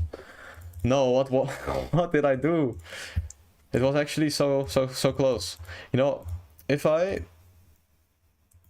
would have played slightly differently, it was very good. But okay, first of all, let's look at this. Like I was saying, this is good for white. But I should play king f1 and this. I don't know, I wasn't sure about 97, but you know, the engine just probably says like g4 or something. It doesn't really care too much. Anyways, this cd4 is slightly better. Actually, the more it thinks, the more it likes cd4 compared to what I did. But okay, let's say we got cd4, we got h6, castles, 97. Yeah, you can prevent knight f5 and push the pawn. Anyhow, we get this position. I play it like this. We get g6. And of course, I can play this move, and this is not the point. The point is to play f5. E takes, bishop h6, and the e6 follows, which is insane. Today I'm too late, bro. Oh, don't worry about it. But how many matches did I lose so far? I'm not sure. I think 3. I have 50%. I think. I mean 3.5 out of 8. Yeah. No, I mean that's of course not 50%, but I'm smoking something. Anyways, we get this, and g5 is not good. Yeah, it turns out I kind of underestimated the idea of taking and getting the rook in. That's the point. So this, and of course, okay, I end up losing, but this is still of us still losing. Aha. Check. I thought this was a repetition with the time, but king e8 is there, and if I check, king comes up. If this, you can take this. Not that. Wait, you don't want this pawn? He wants to push this pawn and bring his king, but that should allow me to push this one, yeah? I mean... Ah, wait, the king is cut off. So you just push the... There's no way to stop the pawn, okay. And if I do rook a7, trying to get a perpetual going, she can take. And of course you guard the pawn, so the king walks out in the end. Which is... crazy. But yeah, basically where I should have been trying to win this game was by taking this pawn. And also by playing c4, opening up. But okay, I don't blame myself for this too much, but I should have been playing stuff like this. Pushing the pawn up the board actually makes some sense here. I mean, let's just say black does nothing. That's what we're all wondering, how to make progress. You smash with c4. So basically that means, since I'm threatening c4, you know, you can't sit around and do nothing. And if you castle, well, then your king is on g8, and my pieces are ready to assault. You came here to take your revenge. Yeah, that is fine, but yeah, there's 3 rounds left, and after I'll play viewers. That's fine. So right now the break is there, so I should take my chance to, you know, get myself some water, and I'll be right back.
Okay, I'm back. I know I need to practice, but I don't have much time.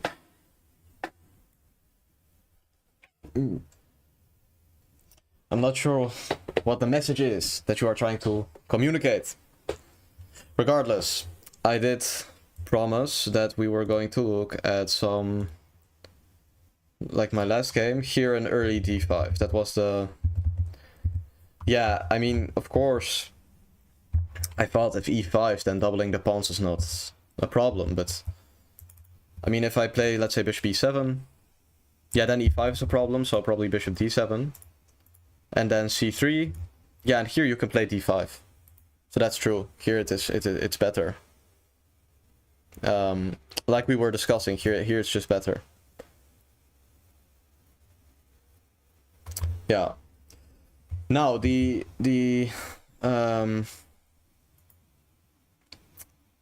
game should be starting soon again. Now, in the meantime, yeah, Magnus is on top. Oh, I'm already starting again. Okay, wait, I have to turn off the chat real quick. And change the overlay. Yes. Okay. Now, I'm always scared when I face candidate masters from Kazakhstan, because most of the time they are pretty good.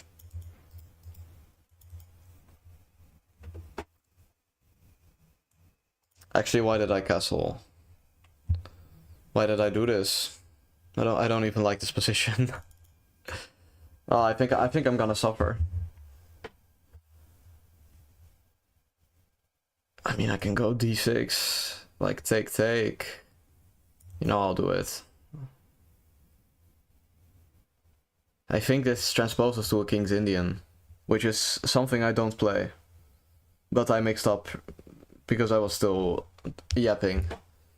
So we just have to roll with it.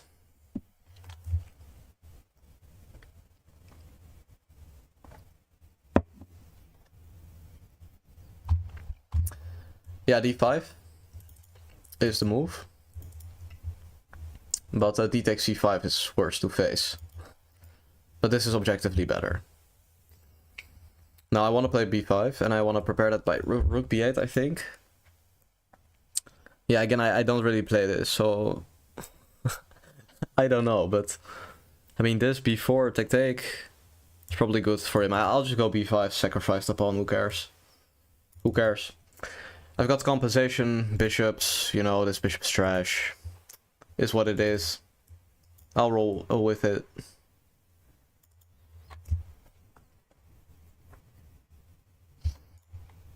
Yeah, I'm just trying to press against these pawns. I guess my pieces are a little bit weird though. To get like full compensation. They're a little bit too weird, but... I've had worse, for sure.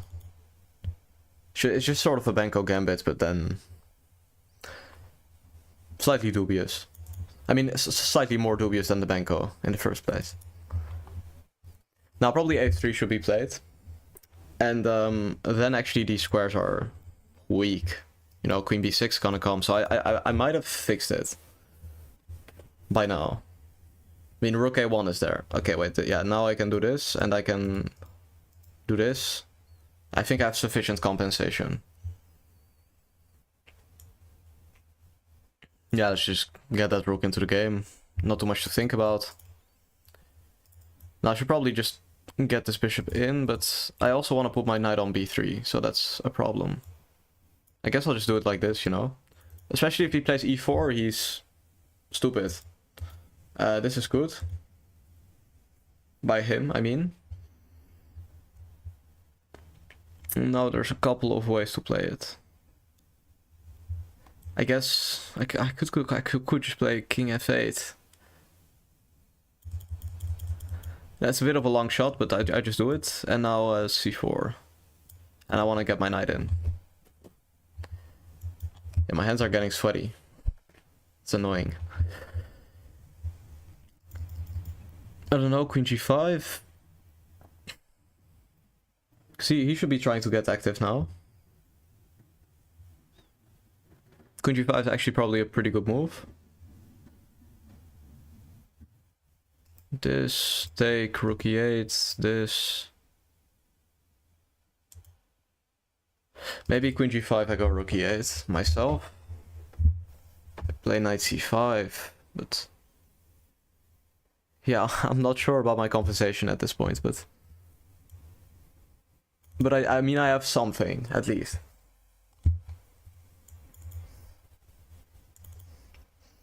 Yeah, and if he trades the queens, I'm actually doing fine as well, so that's no problem.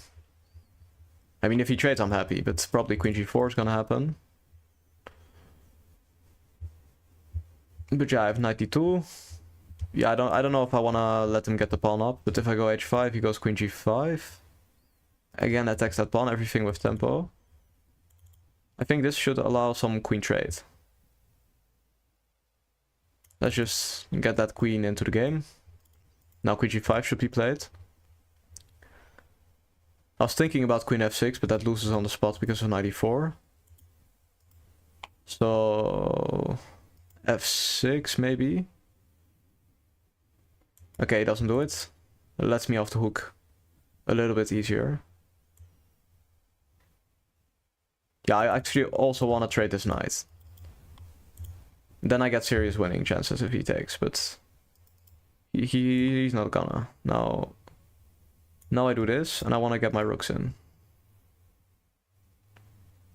Yeah, this bishop's not really participating, so that's good.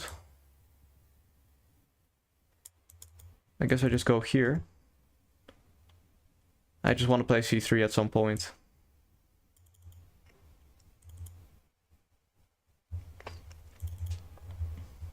This is actually pretty creative by him.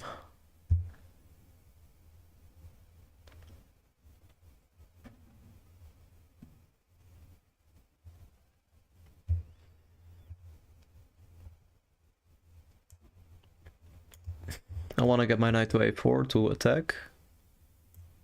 So he doesn't let me, which is fair. No, okay, I just want to get my king into the game. But how can I even get any more pressure? I mean, I can play knight b5. I can do this, try to take. I think this is decent, but I don't know if it's good.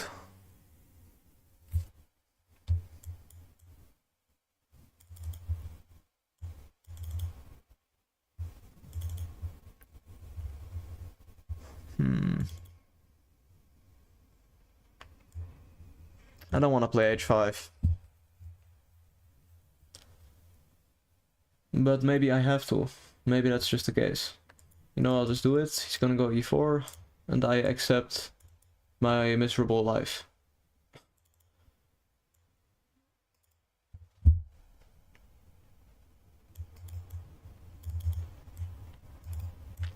Wait, I can guard.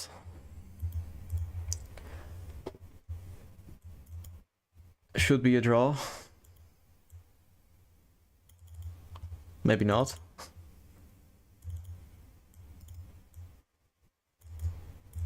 Maybe not.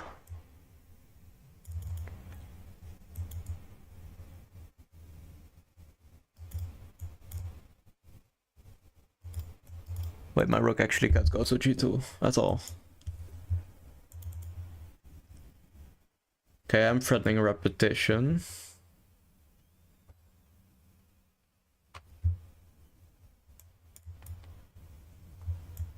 Not sure what he's gonna do about it. Ah, king d2. Oh, he lets me take. All or nothing. Oh wait, he gets in now. What am I doing? What am I doing? At the end. I thought if I check I gain a tempo, because he has to go back, but he walks in, which wins. But this... h5, this... I guess it's all hopeless in the end, because I can't prevent the pushing of his pawns. That is the case. I guess it is all just hopeless. Terrible, terrible. But where did I go wrong? That is the real question. Also, the chat is now returned. So first of all, my opening was probably dubious, but we just roll with that. It is playable, actually. Actually, it's not so bad. But I have to get my bishop this way, provoke e4, provoke this move, and then, you know, maybe go... Yeah, wait, actually, probably d7.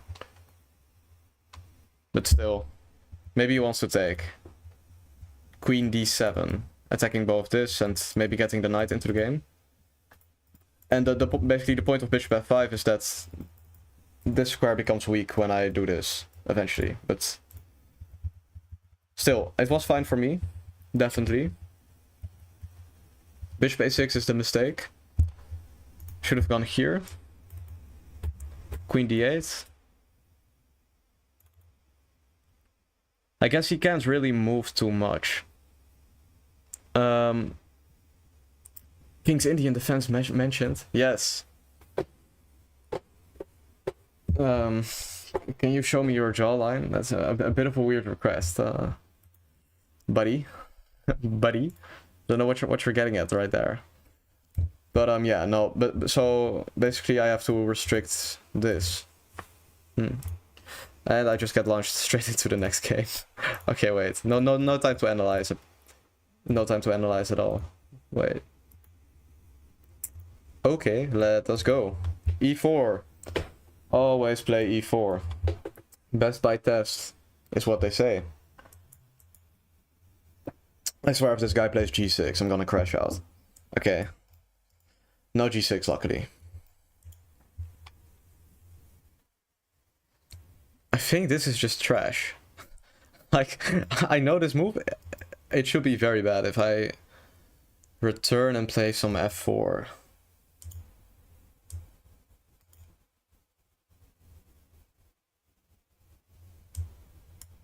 I guess I'll do that. I'm not sure if I should play queen e2. I guess I'll do it like this to prevent knight g4, of course. That's the point.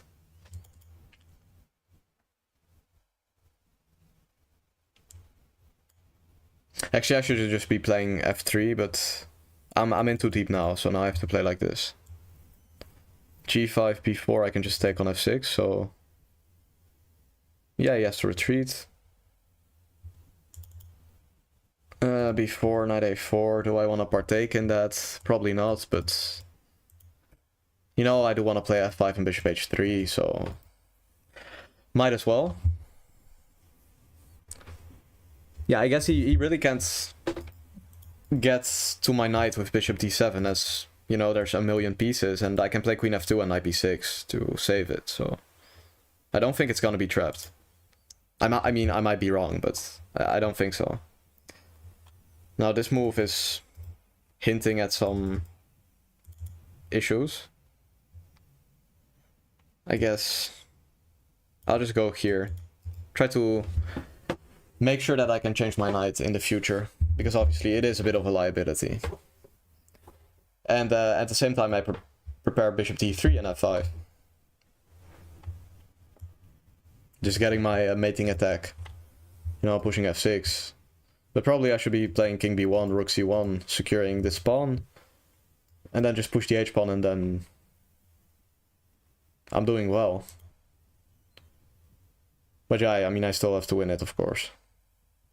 It's still a bit too early to make any claims, you know.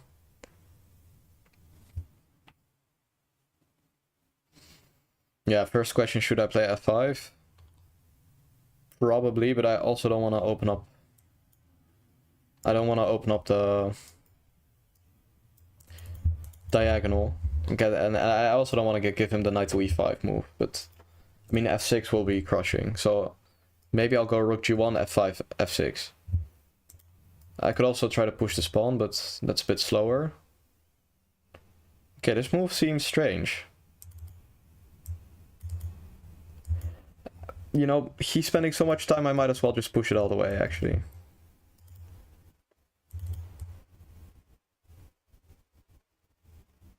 I mean, it's not like he's, you know, like he has some queen on e5 threatening checkmate, like his bishop's just doing nothing, so...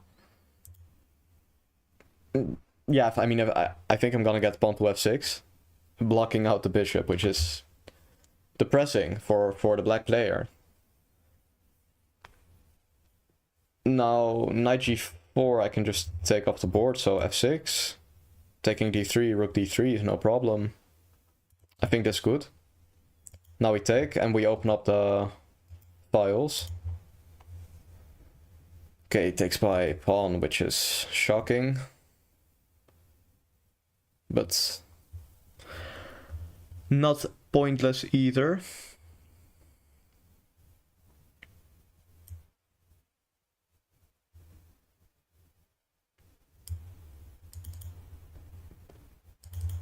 Yeah, by the way, he wants to move his knight to guard with the queen. But in turn he weakens this diagonal. That's the trade-off.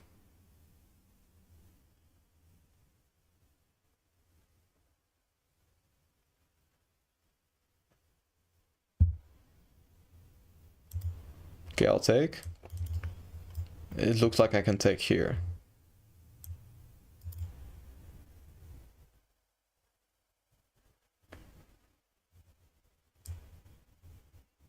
Obviously I'm threatening the bishop.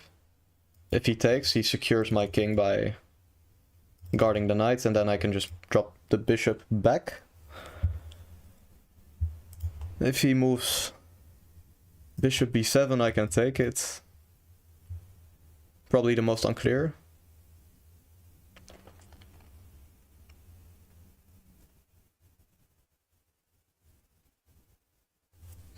That's actually a good move. But bishop c6.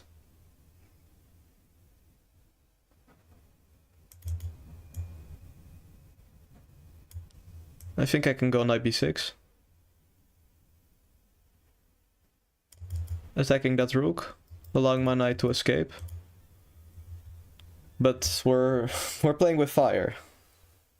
We're playing with fire for sure, but looks winning to me.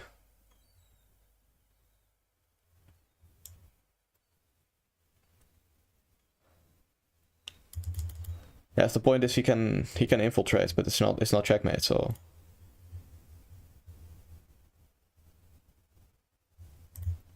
Okay, I want to get in my rook.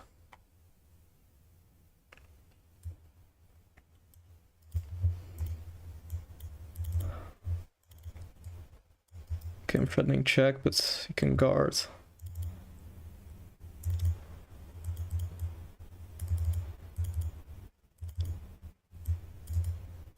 Okay, I'm threatening queen takes f8 and I have check, so I think it's mate. But he can still go up. Okay. Yes, another W. Now let's look at this game. Let's have a look. Pretty good attack. Actually, not too bad of a game. I'm pretty content with this. Let's just take a look from the start. So, plays that move queen b6, which is not good, of course, allowing me to get a tempo, but queen e2 is dubious by me. g4 is a good move. Actually, queen e2 is also pretty good. Nah, it's fine. It's there. But, yeah, you should have been playing h5 or b5, but bishop b7 is too slow. I think you had knight b6. Fork. Okay, let's take a look.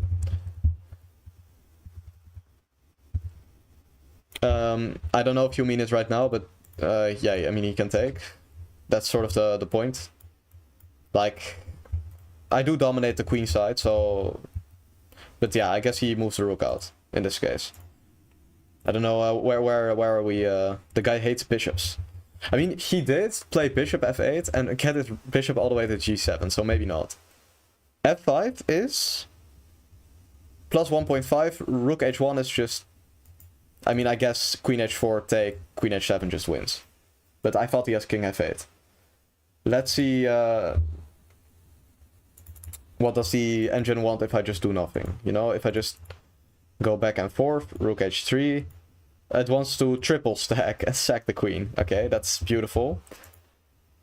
Now, anyway. Yeah, so this entire operation by him is of course way too slow, by the way. You know, every move he's losing time, and I'm slowly pushing, and now I'm basically winning. Yeah, no, actually I just played well. It's actually good.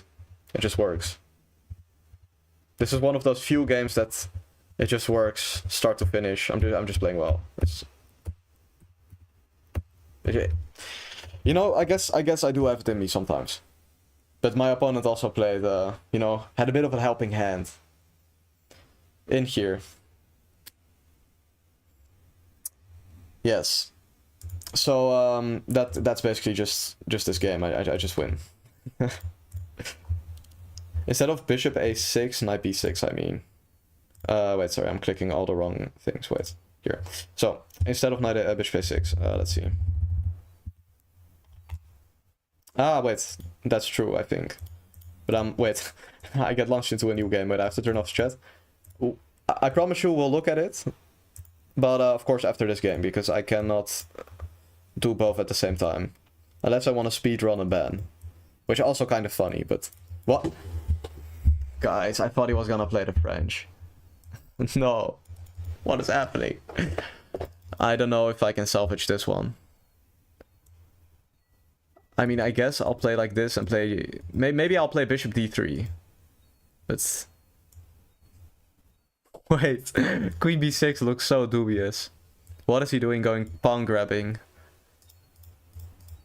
Guys, look at this.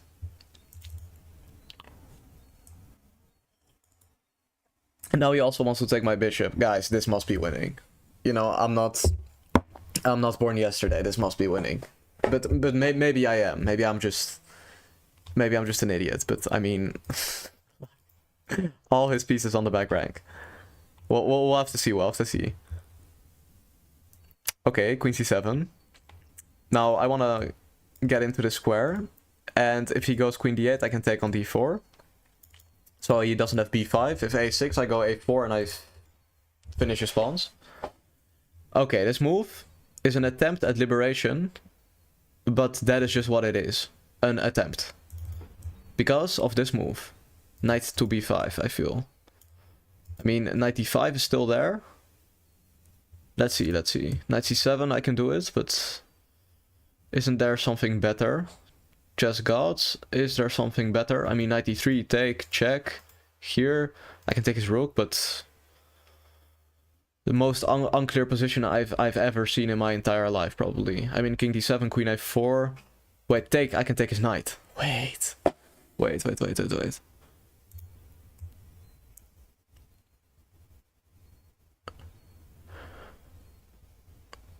Either I'm cooking or I'm an idiot. That is the statement of this game, you know. But I think it's good because this king is gonna have to go for a little walk. So basically, the point is, if he takes, I can go knight c7, and he doesn't threaten anything. Like, he can't take it back with the knight, is what I mean. I don't know if I'd done it immediately. I don't know. You'd have queen f6. That's maybe that's actually just better. Maybe I'm reaching, but this looks good for me, for sure. Wait. If he takes, maybe I can go queen a4 first. Threatening knight c7, check. And wait, but bishop d7. Yeah, he has bishop d7, and if knight c7, he can take queen takes c7. That's actually, okay, that's kind of unfortunate. But if he takes, knight c7, king d7, queen a4, king d6, knight takes a8 is what I'm going for right now. Then e5, but I mean, he has a king on d6. Like, there is no way he is surviving this. Is there some checkmate?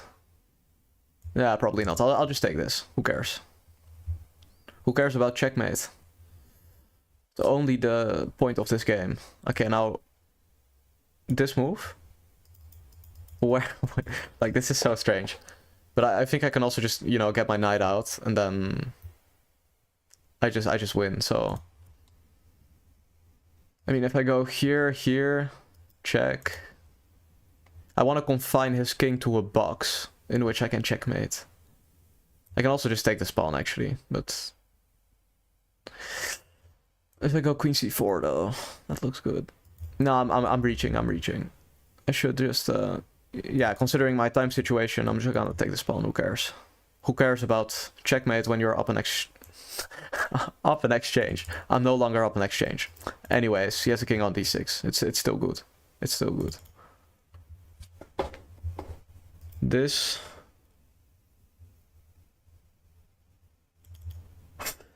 How is this like not immediately completely winning? That's perhaps the greatest question. I guess I'll just bring back this knight first. But my queen is kind of trapped. Like, he can... Maybe he can actually trade my queen. Maybe he can actually trade my queen. Like... Okay. Still my queen is trapped. So...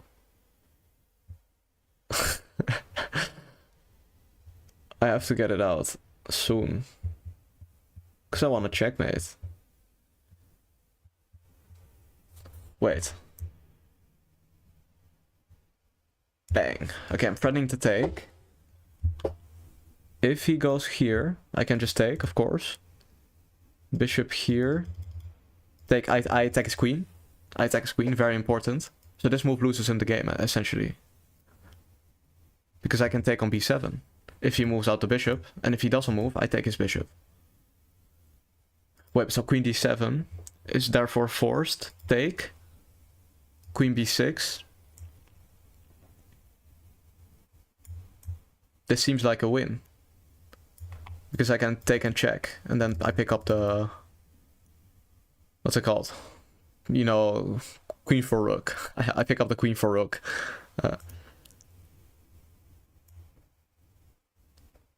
Wait, I actually don't have knight f5 check.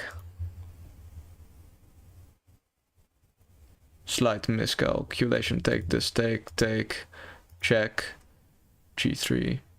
I'm not sure. I don't have to be sure. Let's just go. Let's just play. Come on. I have to go. Okay. That move is legal.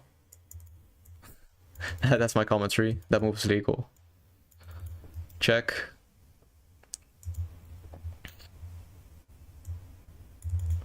Now we can take.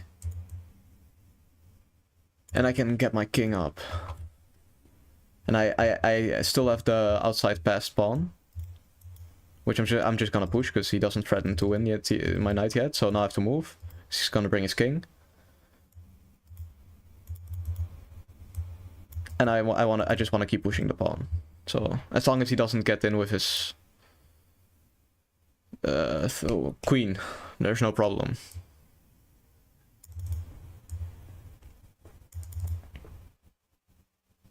Okay, I didn't see bishop c5.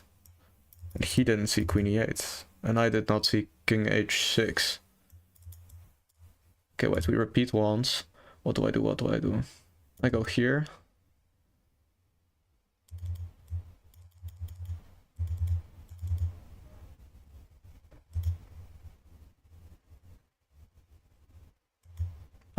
Oh my god, I have 3 seconds. But there's no checkmate for me. Alright, knight f8. Oh my gosh. So silly. Oh, it times. Oh, what a game. What a game. This might be the most entertaining game I've played so far. Ups and downs. The chat is back. Let's have a look.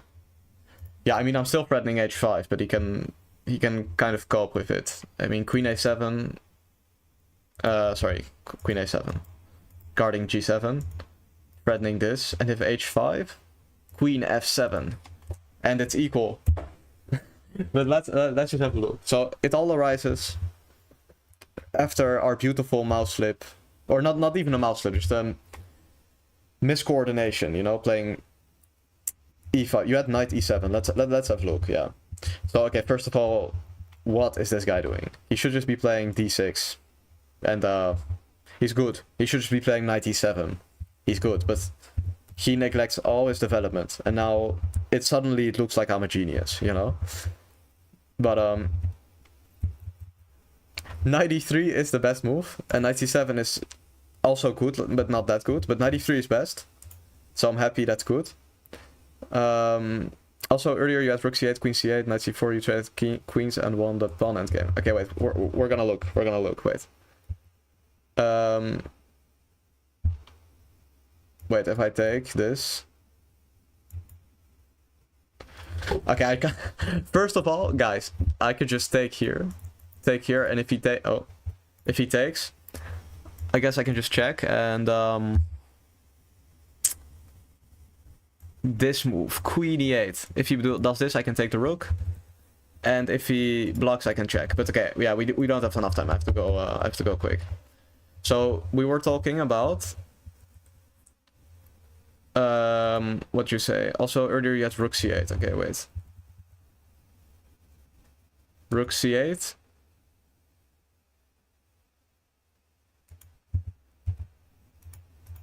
Oh, yeah. That is the case. This pawn end game is winning. Yeah, that's true. Just walk in the king. So like he's gonna have to walk to this one, and yeah, I guess just this. You know, he has to go here, and then you can just win. But I'm not quite locked in. play these moves because okay, let's be real. It looks like I'm winning. And I am, so give me some credit at least. This was all fine, but I start stressing here. That's the problem. I guess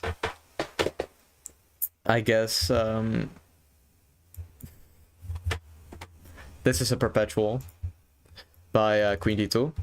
So he could just take and then it's a draw. But okay, let's say like he missed it. This, I think at one point, like I had one moment. Oh, then I would have lost the game actually if I played knight f8. Wait. G4 is plus. It's mate in 10. Okay, yeah, it's obvious. But it is funny that it was mate in 10. That is very funny. Okay, wait. Now, here I can take and check. This is this winnable? Like, let's say we're playing a classical game. I guess because he has put that pawn on f6 and the pawn on h5, it's a win. I think, let's say you had a pawn on f7 and a pawn on g6. I'm actually not too sure, but... Yeah, now here he just flags, so... That's the... I think you also had knight to e7 instead of knight to c7. Well, you know, maybe you should just be playing instead of me, I guess. Because you're right, you're absolutely right, of course. You know, but with 4 seconds, you know, I don't even look at these sort of... Like, I only think defensively, you know, but it's trash. Here, yeah, it's just absolute garbage. Just 97. You know, threatening a checkmate. I guess one thing though, I cannot immediately change queens because he still guards the file. So, but yeah, queen d7 and knight f5 check. And then I take the bishop as well. Ooh, yeah. So this is just definitely winning, for sure. So yeah, overall we end on 5.5, which actually not that bad. Now a7. Yeah, queen and knight coordinate well. Yeah, for sure, because especially because of the sort of he just set all his pawns up in a way that you can just get a knight on f5, you know? You can get a knight on f7, you can get a knight on even f8, which could indirectly sort of attack that square. There's so many weaknesses around the king by all this pushing off the pawns. So that's just a really big problem for him. Now, so my laptop says it is only 7 in the evening. Okay, that's actually good news. So first of all, am I gonna get challenged by one of you guys? If everyone says bishop better, I will say knight is better. Well, in general, you know, if you're, let's say we're just being general, you know, and you play like, let's say you play these moves, and he just plays this, and let's say, okay, wait, let's say you play like knight d2, like, obviously you would rather have the bishop, you know, but it just depends on if the position is closed or open, and on what squares the pawns are fixed. You know, it's just case by case. I'm not sure which player said that the knight is better. There's some famous like world champion or that also had that take, but I do also think like either Kasparov or maybe Fischer. I'm not sure, but one of them said that the bishop should be like 3.25. It's like slightly better than the knight. But yeah, I mean it's just case by case. So because there's also like a trendy line nowadays where they play, let's say, bishop g5. You know, try to get the knight in. So I mean it just depends. It just depends. But I know bishop is generally better, but I love knight the most. Well, you love the knight the most because it's just the most tricky, you know. With a knight, you can win the game in like one move if your opponent is just doing something else. But with the bishop, you know, you have to be strategy, you have to open up the position, all this hassle. But with the knight, you can just play like, this can just happen, you know. You can just like castles, you know. He just plays this or something. Like he can just move this and blunder everything, you know. That's why the knight is better. So now, are we gonna play some games? Because I also want to stream the late Title Tuesday. So but we can just play some games and then I then I go like sleep or something and then I come back. I think that's the exact play here. I think that could be great. So yeah. But yeah, by the way, Magnus ends up winning the game to absolutely no one's surprise. Hikaru on 8 out of 11, is definitely a little bit surprising though. Wait, what? I think I just accidentally clicked on some game. I don't know, wait, maybe he's still playing or something. Is this live? No, it is not. I don't know what's happening at all. What the fuck?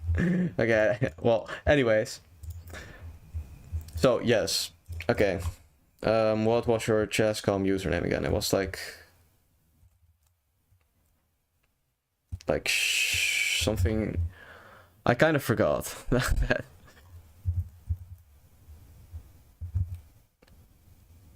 Ah, here. Okay. Let us play. Yeah, and I think Pragnananda better than Gukesh, but I love both.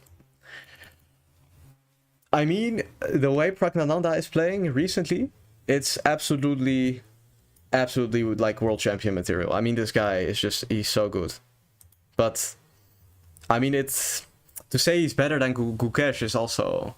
Like, they're both so strong that I can't really give my opinion on it, you know? I guess it's kind of on a weekly basis, you know? This week, Pragnananda's good.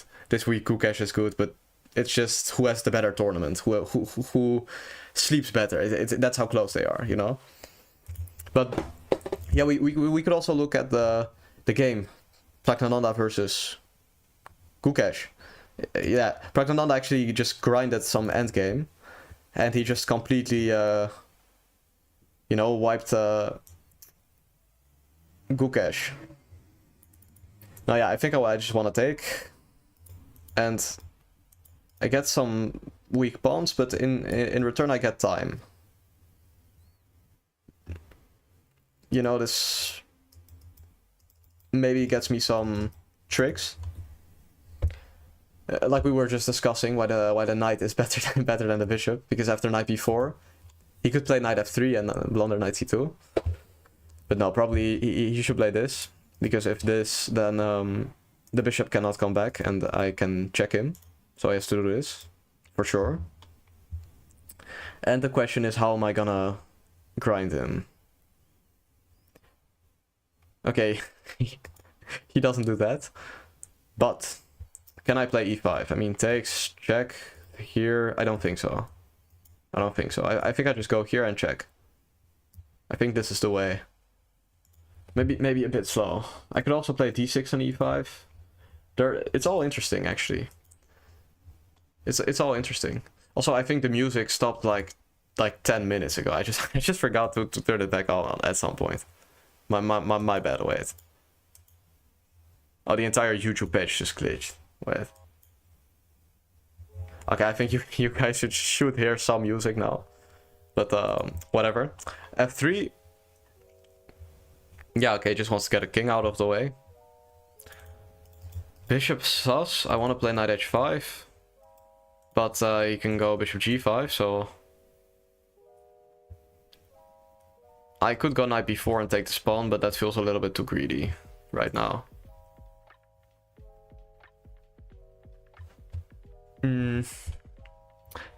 No, maybe it's time for h6. I thread knight h5, so he has to play h4, which is kind of weakening his position. I mean, you could also just play bishop g3. Maybe I'm reaching. Maybe I'm reaching, but it's interesting either way. I mean, h4... Yeah, now I get what I want, I think. Like, I think I tricked him. Now I can take the bishop. Or he's a genius and I miss something, but... Yeah, like I have d6, so he doesn't really get to choose. I can just take. Boom. So now we've got the bishop pair, and I have to somehow, you know, activate them. I have to get some open files, because of course this position is very closed in nature. Has a very closed nature, so that's what I'm trying to say. But yeah, I think I'll just play bishop d6. Bishop d7. Then I put the king up, then I'm gonna double the rooks, then he's gonna play a3, and then I push my pawn to b4, and then I win. That's my plan, basically. Now he wants to play g5, because this is pinned. Which is like... You know what? Like I can just let him do it. I mean, who cares? I can just play h5. You know, g4, h4 is what it is. Now I can play bishop d7 and I guard, so he can't do it. And now we're just gonna play my plan. So I'm gonna double the rooks. I'm gonna play b5, b4, and then I'm gonna get equity on that file. Oh wait, actually now he does it, of course. But yeah, I can still push. I mean, g4, h4 is decent. So yeah, no, it's decent. It's decent. I mean, this move makes sense. You know, I'll just go for it. So there was also some merit to playing c5, c4, but yeah, now that he allows me to play rook a8, I think I'm winning. Nah, maybe I'm stretching. Wait, actually, because he plays knight g3, I can play g6, and I just close up, so he has nothing, and now I'm winning for sure, because I have rook a8. But if he played like g4 here, it would be more unclear. But it doesn't let me put it on the boards, but g4. And he retains his pawn mass. h4, he can try to reroute his knight from g1 to f3, and then attack the pawn. But yeah, now I'm winning, for sure. Because yeah, rook a8 is gonna come, as I was saying. And then c5. It's the point I open up the position.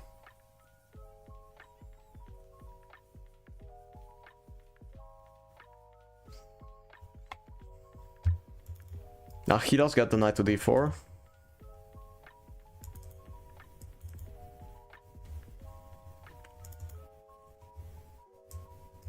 Yeah, I don't know if I just want to go bishop d6 and e5. That was kind of my plan, to just burst open like that and get my bishop on this juicy diagonal. Yeah, also, do you guys even like this music, by the way? That's also something of utmost importance. How is the music quality? But yeah, I think right now I'm pressing. Like knight e4, e5. I can isolate the g5 pawn. Okay. This does kind of just walk into bishop f5. You know? That kind of helps me out. You know, rook c8. I think this is gonna be checkmate. That rhymes. But yeah, I think this is gonna be checkmate. And I mean, I'm just gonna take, so... Yeah, he has nothing to... There's nothing left to be done here. e4 I can just take, so... Yeah, he's gonna flag. He flagged. I can predict the future, guys. Okay, let's go again. Yeah, I'll do a couple, and then eventually I just... I have to... you know, eat dinner, and then I can come back for the late title Tuesday. Yeah, maybe I can improve my score somehow. Maybe not, but we'll see. Wait, what is he doing? Bro, someone actually did this. Maybe, if we're lucky, we can get the exact same game as what I got there. Please play this, please. Ah, okay. Okay. No, I actually also made a YouTube video about my game that went like this, but after c3 you're just playing a French defense down the tempo, because you played c6, and then you played c5, so it makes no sense. Yeah, also I'm playing king f1, so I can push the pawn. It makes sense, like it looks stupid, but it makes sense, you know, I can just keep pushing. I think he trapped his bishop. Oh, I'm sorry. I'm sorry for your soul. I'd probably be depressed if I lose a chess game like this. Hi. Yeah, I mean, bishop a5, b4 is a cold shower. It's game. It's game. But actually, I think here already I'm close to winning. Yeah, it's just strategically a very good position, because I can just keep pushing the pawn. This bishop's misplaced. Ah, wait, he's actually smart. If I take, he can take my rook, of course. So I don't win immediately. But I mean, as I was saying, I think I'm strategically winning, so it's still fine. I can just keep pushing. Yeah, I might try... I mean, I guess I can't really get the knight out without letting him change his bishop, which is so weird, you know? It's so weird. But, like, he's kind of has to play h6. I mean, I think I'm just gonna push this, you know? There's no... Like, my king is safe. Why not? Now, at this point, I mean, I could keep pushing, but then he gets that f5 square. I'm not so sure about giving him that f5 square, so I might just play rook g1 and guard it. I want to develop, and I want to keep developing, you know? Queen b3, bishop b3. And at some point, maybe I can play like king g2, then I threaten to take, because if he takes, I can go knight a3 and I trap his queen. Maybe. After FM, will you become a GM? Well, of course that's the plan, you know? Like, I'm training chess to become a grandmaster at the moment, yes. But before you become a grandmaster, typically between FIDE master and grandmaster, there is a title called International Master. Yeah, many of you also know Gotham Chess, of course. He is an international master. So that's on the list first. Still have to get that. And then I can start thinking about grandmaster, but I still have a long way to go. But I'm definitely, you know, like, trying to get there. Like, it's my ambition to become a grandmaster for sure. Okay, wait, now I actually have to think about this position for a bit. It's actually getting pretty interesting. Like, at some point, I mean, if he castles, I can always take there, though. That's the point. So I guess I can just play knight b3, play bishop t2, and then I'm threatening to take a5. So that's great. But yeah, I mean, I think like grandmaster, it's gonna take like a couple of years at least, but it's there, you know, it should be there.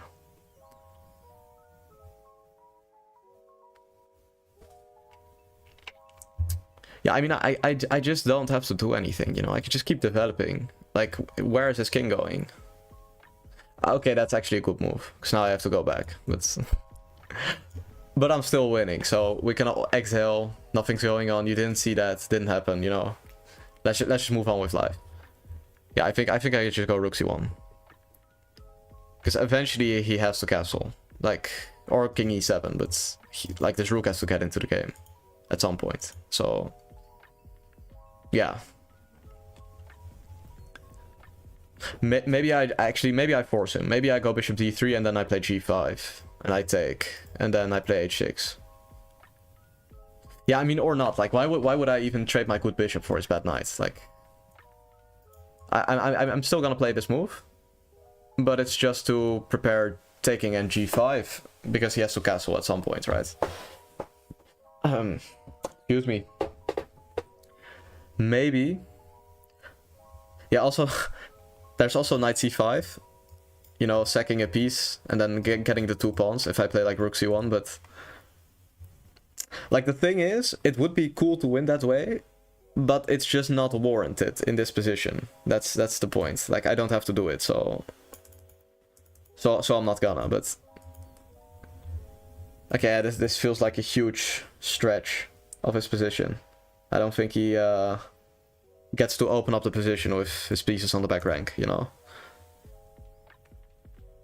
I mean, I can take, but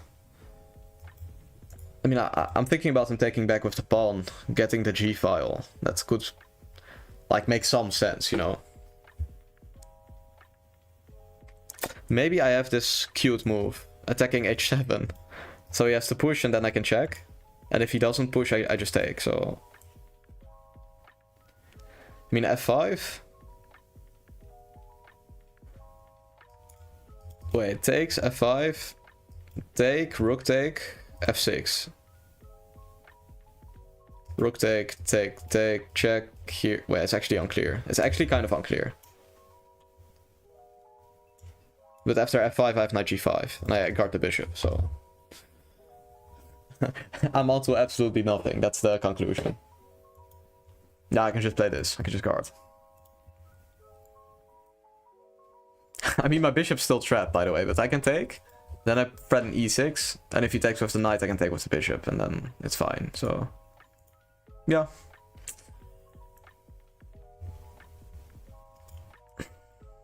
Yeah, I just want to take his bishop.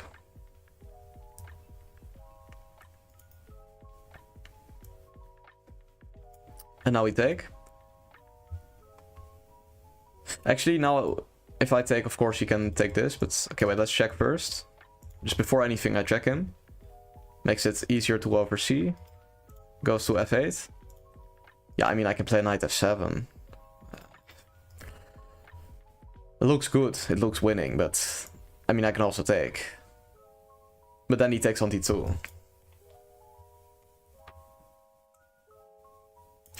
I guard the knight with my rook, and now I'm threatening knight f7, and I'm threatening to take on f5. I think this is best. It's the quite prophylactic move. Some beauty in that too. Yeah, that's why Karpov is my favorite player of all time. Absolutely beautiful games he plays. But yeah, anyway, yeah, let's just take. Nothing to be afraid of here. Unless he plays like knight takes b5 or something, but...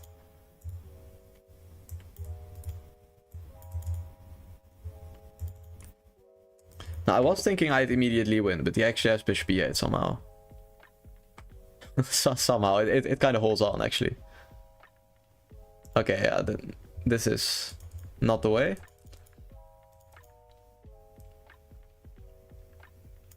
Okay, I guard everything, except this pawn, of course, but who cares about that pawn? Well, not me at least, so... I can sack my queen, but this is too good.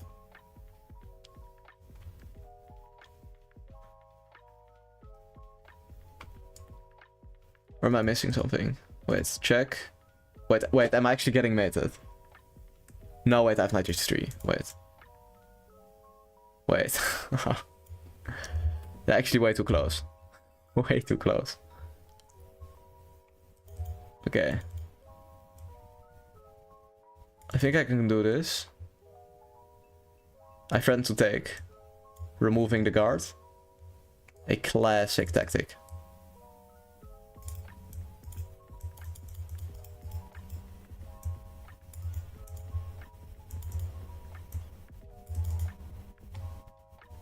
I don't know why I checked with the queen. Okay, yeah, he trades. I mean, okay, that's it basically. You know, once he trades, there's nothing he can do. Like Napoleon. Yeah, you could just do this, and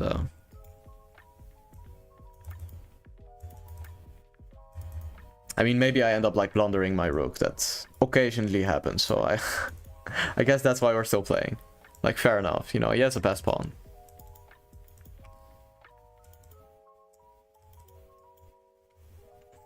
Yeah, I take both of these. I think that should be the conclusion, you know?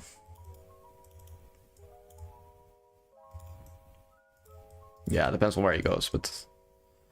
Yeah. Okay, another win is secured. Now... yeah, let's just keep going for a little while longer. I don't know if anyone else wants to play me. Just send your username in the chat, you know? But for now, I'll keep playing in.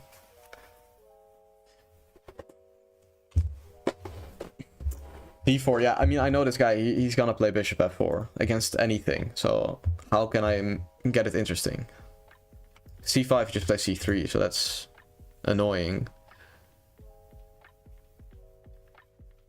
I mean, I don't like this d6, which I did earlier, but... Actually, maybe it's fine. I guess, like, he has to play very ambitiously in order to actually punish it, you know, and so now he can't play the London anymore, so I've... No, this is not... Guys, you know, as far as I know, b4 is not a move, but maybe I'm just not up to date on the current state of theory, you know, maybe I'm just not that good of a player. It could be the case. Like, it actually looks like it kind of makes sense, but b4? Really? Like, I've never seen this before, but... b4. I'm sorry. But, I mean, it actually makes some sense. It's not too crazy.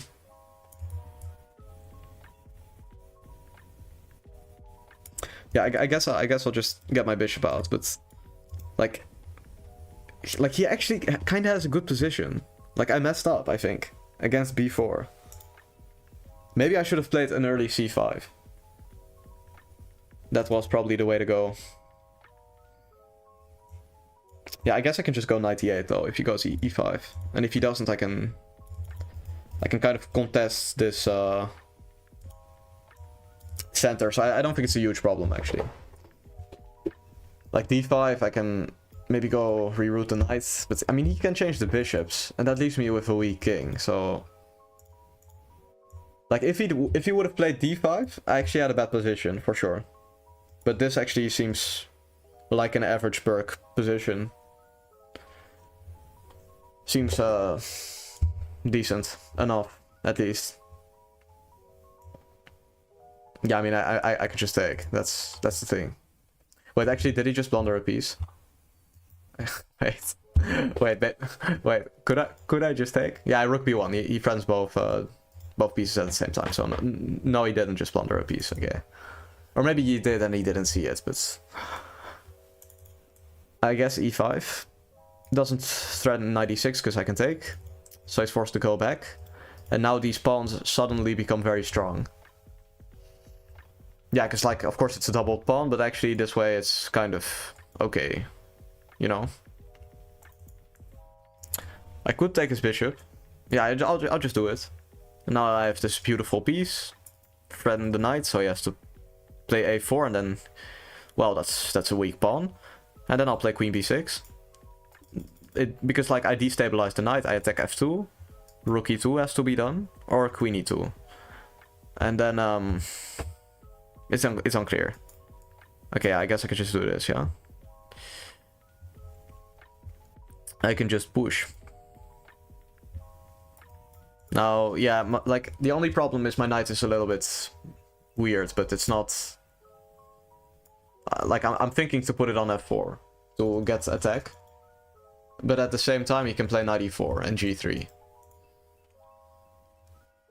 There's an up and down side. That's stated like that. So but it's interesting. If I get my knight to f4, I can attack these pawns. I also want to get my queen involved by e6 and queen g5, but maybe hard to achieve.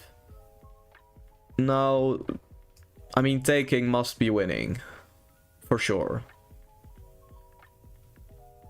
But this is more fun, you know. That's a trade-off we have to make. No, but I actually think this is a good move because knight f4 is coming. Knight g5, I can play queen d7. Maybe he has d4, opening up against my king. Wait, maybe I messed up actually. But wait, maybe I can play knight f4, take d5, and I attack both his knights. Okay, of course none of that happens. Another day at the office. Yeah, I mean, I guess I can play knight f4. I also play the rook f4. Smashing in that rook, but rerouting the bishop also doesn't look bad. Like, I just get too many options, you know? I mean, this... Yeah, I guess I'll just smash in the rook. That's the most obvious one. Queen, very suspicious. Can't go here. So he has to go here, and then can I trap that lady? I'm not sure if I can trap that queen. I mean, this queen f3, so I guess it just kind of chills on g3. But I mean, I can push my h pawn, but then I kind of weaken my king for no reason. So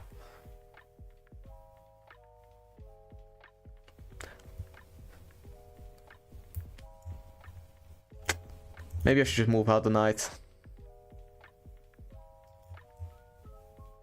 I'll go here. So I'm threatening d5. Knight b6, I have rook b8. And, yeah, looks good. Just looks very good, because I can go knight h5 as well.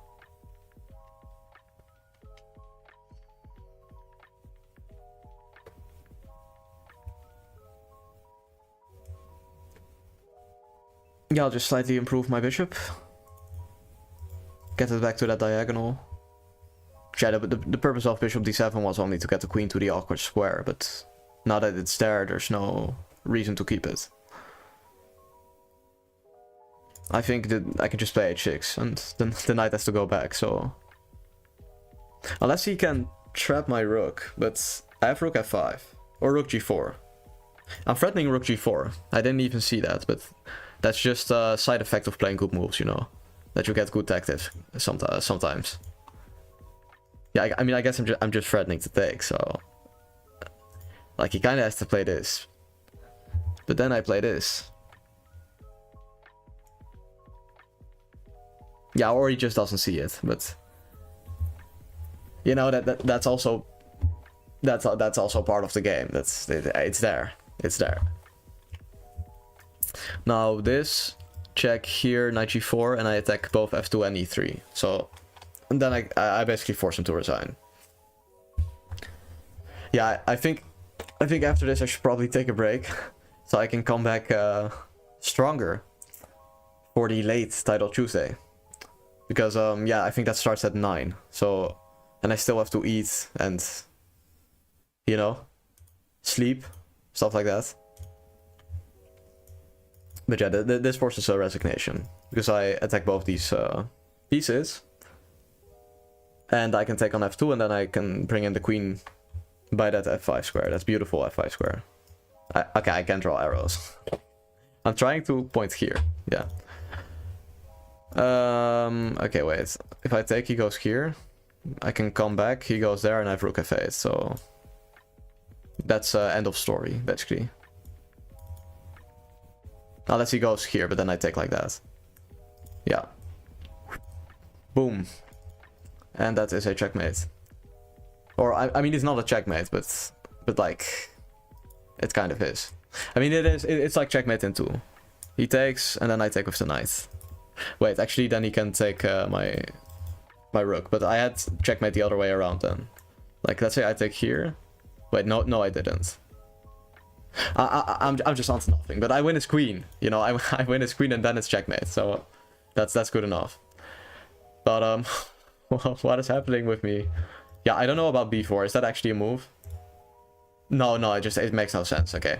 Like, for a second I thought, like, is this some new revelation? Like, but you can just play knight f6 and e5. But I was trying to play modern defense with bishop g7 first. You know, but that doesn't make any sense if he's playing b4. Also c5 is there, but this seems so strange. Like why b4? But he got a good position actually, I think. Because b6 is too timid. Knight h5, taking advantage of the fact that the bishop has gone to b2. Very creative and actually just a very good move. I guess castles, c5, you know, boom, and the black's better. But b6 too timid. But in the end, it doesn't really matter. That's the fact. Okay, so he did just blunder a piece actually. Wait, this. Ah, wait, I can take. And then I can come back. You know, it's been a long day. One more game, I want to beat you. But I also have to take care of myself, you know? Yeah, no, it's been a long day, and I'm gonna come back, so... And I also don't think you're gonna beat me, so... so I think I'm just gonna call it right here. Yeah. And I'll be back in about an hour, like a little bit more than an hour. So yeah, thank you guys for watching. I know that's why it's time to beat you. Bro, but you've never beaten me before, and I think we've played like 10 games, so like at some point, like, I'm not saying you should like stop trying, but you know, you're so tired, so I can beat you now or never. But listen, I'll give you one more, and that's all you get, okay? One more, that's fine. And then I quit. Then I can go home, you know, I can get my dinner, you know, sleep a bit, and then I come back. So yeah, let's just go. Okay. What did I think of this as? Oh yeah, I played d6. Actually good. I like it. It worked last time. Yeah, I think this endgame should be good for black after e5. But at the same time, I don't want to play e5, you know, but like it's good, so I'm kind of forced to do it. That's the point. Like when there's a good move and I don't play it on purpose, it just doesn't sit right with me, you know. But I guess I'm just building some sort of chain. Yeah, I've never studied this position before. I just know that that after d6 it's, or like after c4 e5 it's equal, but I don't know. I guess this move just really weakens this square, so shouldn't be the best. I have to reroute my knights, you know, maybe take with the bishop there. You're gonna take on f3, give up the bishop pair, which may seem like I'm an idiot. I mean, I could also come back. And just you know, not do it. So I wanted to take and put my knight on d4, but maybe it's a bit of a stretch with all these light squares. You know, we'll see after the game. But I think this is fine, you know, and I'll play knight d7. Yeah, I should really just take space on the king side, play g4, you know. I think this is how you should play the fillet or endgame as well. Just grab space on the king side. Yeah, also a3 is kind of weird, but yeah, it looks good for him, but I actually can cover the squares. If g5, he has knight g6, but... Okay, let's see. I mean, if bishop d6, knight f5, so I take. Yeah, maybe I just play knight d7. I reinforce it like this, by like that. I want to just quickly give that guy a check, but you know, let's just do this. Play g6, then this knight's stupid, and then I go knight d7. Not so happy with my position, but I'm also not mad about it. Like it seems fine. I can take with the knight. This is not hanging, so it seems fine.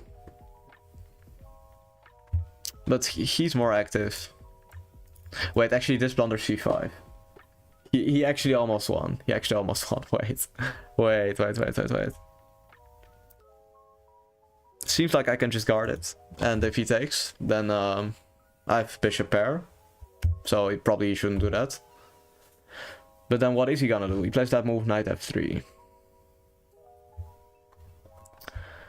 which is actually a good move. Wait.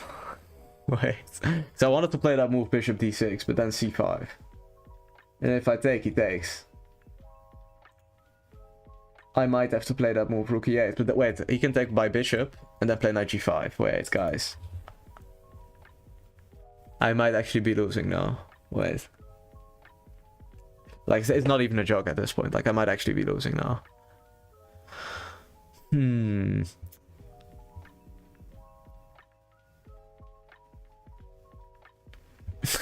I might actually be losing now.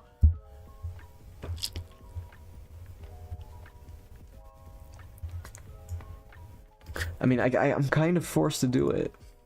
That's the problem. Like, I'm kind of forced to do it. Wait, we're playing without increment, so I'm getting flagged regardless. It doesn't even matter what he plays. If he just plays fast, he wins. I thought I was playing 3+2. Yeah, that's kind of cool. But I guess this, they king b6, he has knight a4, so I have to go king c8.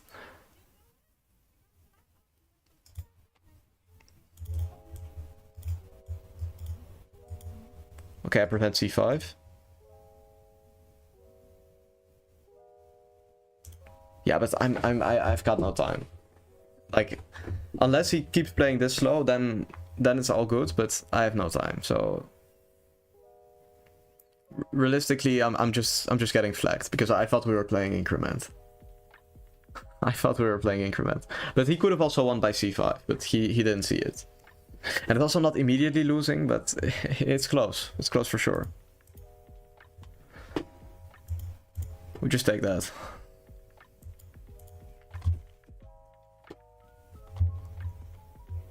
Yeah, I have to really start removing everything now.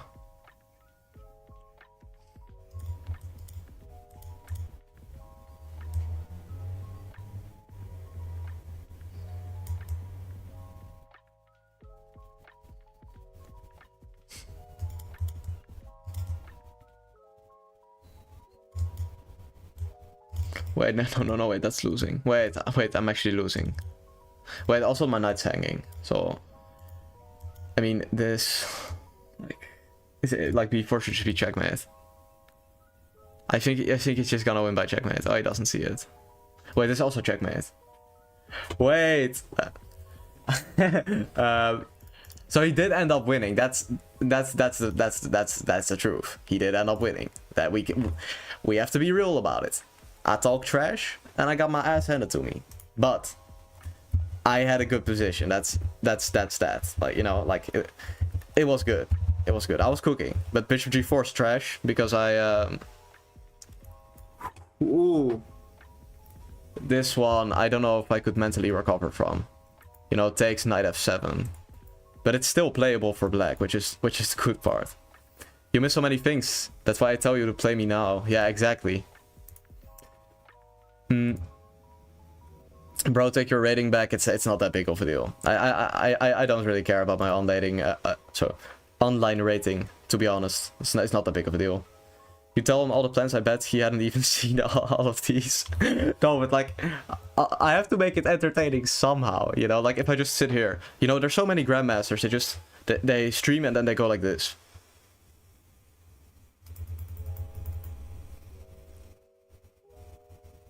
I think bishop e6. And then... Okay, I don't know what happens right there. But, and then it's very boring, you know? But I don't know if he was listening to me. But anyway, h3. Yeah, I should take. I was right. I should take and play knight d7, c5, e6. But I didn't trust myself. Well, okay, too bad. But bishop e6 also good. Yeah, this was a stretch. h5, I guess. It's just a stretch. I should play like knight d7. And then I play h5 anyway. But okay, so this. Check is good. I'm cooking. But I just had to cook a little bit more with knight to e7. And now I'm just better. Like, okay, Engine likes to claim that this is 0-0, but with the isolated pawn, like, it's very difficult for white. But let's see. It's frustrating. I can be the grandmaster in my prime, but now I'm playing so bad I miss a fork. Yeah, I mean, it happens to all of us, you know. But yeah, so yeah, g6 is just also like that's just the move that loses basically. Like, why am I preventing knight f5 by g6 instead of knight e7? That makes no sense. That makes absolutely no sense. I mean, maybe I was scared of like f5, but I mean, really? No, I wasn't. Like, I don't know. I guess I just missed it. Now, anyways, this is basically losing. Rook e8 is the only move to hold on. And now here he has to play c5, like I said. He plays rook d1, but I had no time to think at this point, because I forgot it was no increment, so... But I could take here, apparently. And he could take like this, apparently. And then I could take here, and then I guess... Wait, the best move is not rook d1. What is even the point of giving up your rook if you're just playing like bishop h2? Like who comes up with this? I mean Stockfish 17.1 light on depth 23 does, but that's about it, you know. Like rook d1, rook d8, knight d4, threatening knight b5 check. Okay, I'll just quit. I think that's the only way. Yeah, b6 obviously still allows c5, but I mean, if I play like this, he can still do it, you know. That was the problem. And I had no time, but yeah. Wait, he actually messes it up. Of course, he can take, and I mean, it's not an of course moment, but it is very much very winning. Like, he gives up the rook, I have to take. He takes with check, knight g5, both pieces are hanging. He wins. But this move allows me to come back. Now it just keeps getting worse every single move that's played. Okay, and now I obviously win the exchange, which wins me the game. But this move knight e7 just loses immediately, He just gets in, and I can't play this because he has check to the king. And then I still have to go up, and this is gonna be checkmate. Yeah. So that's pretty tough. Now, I think this is it.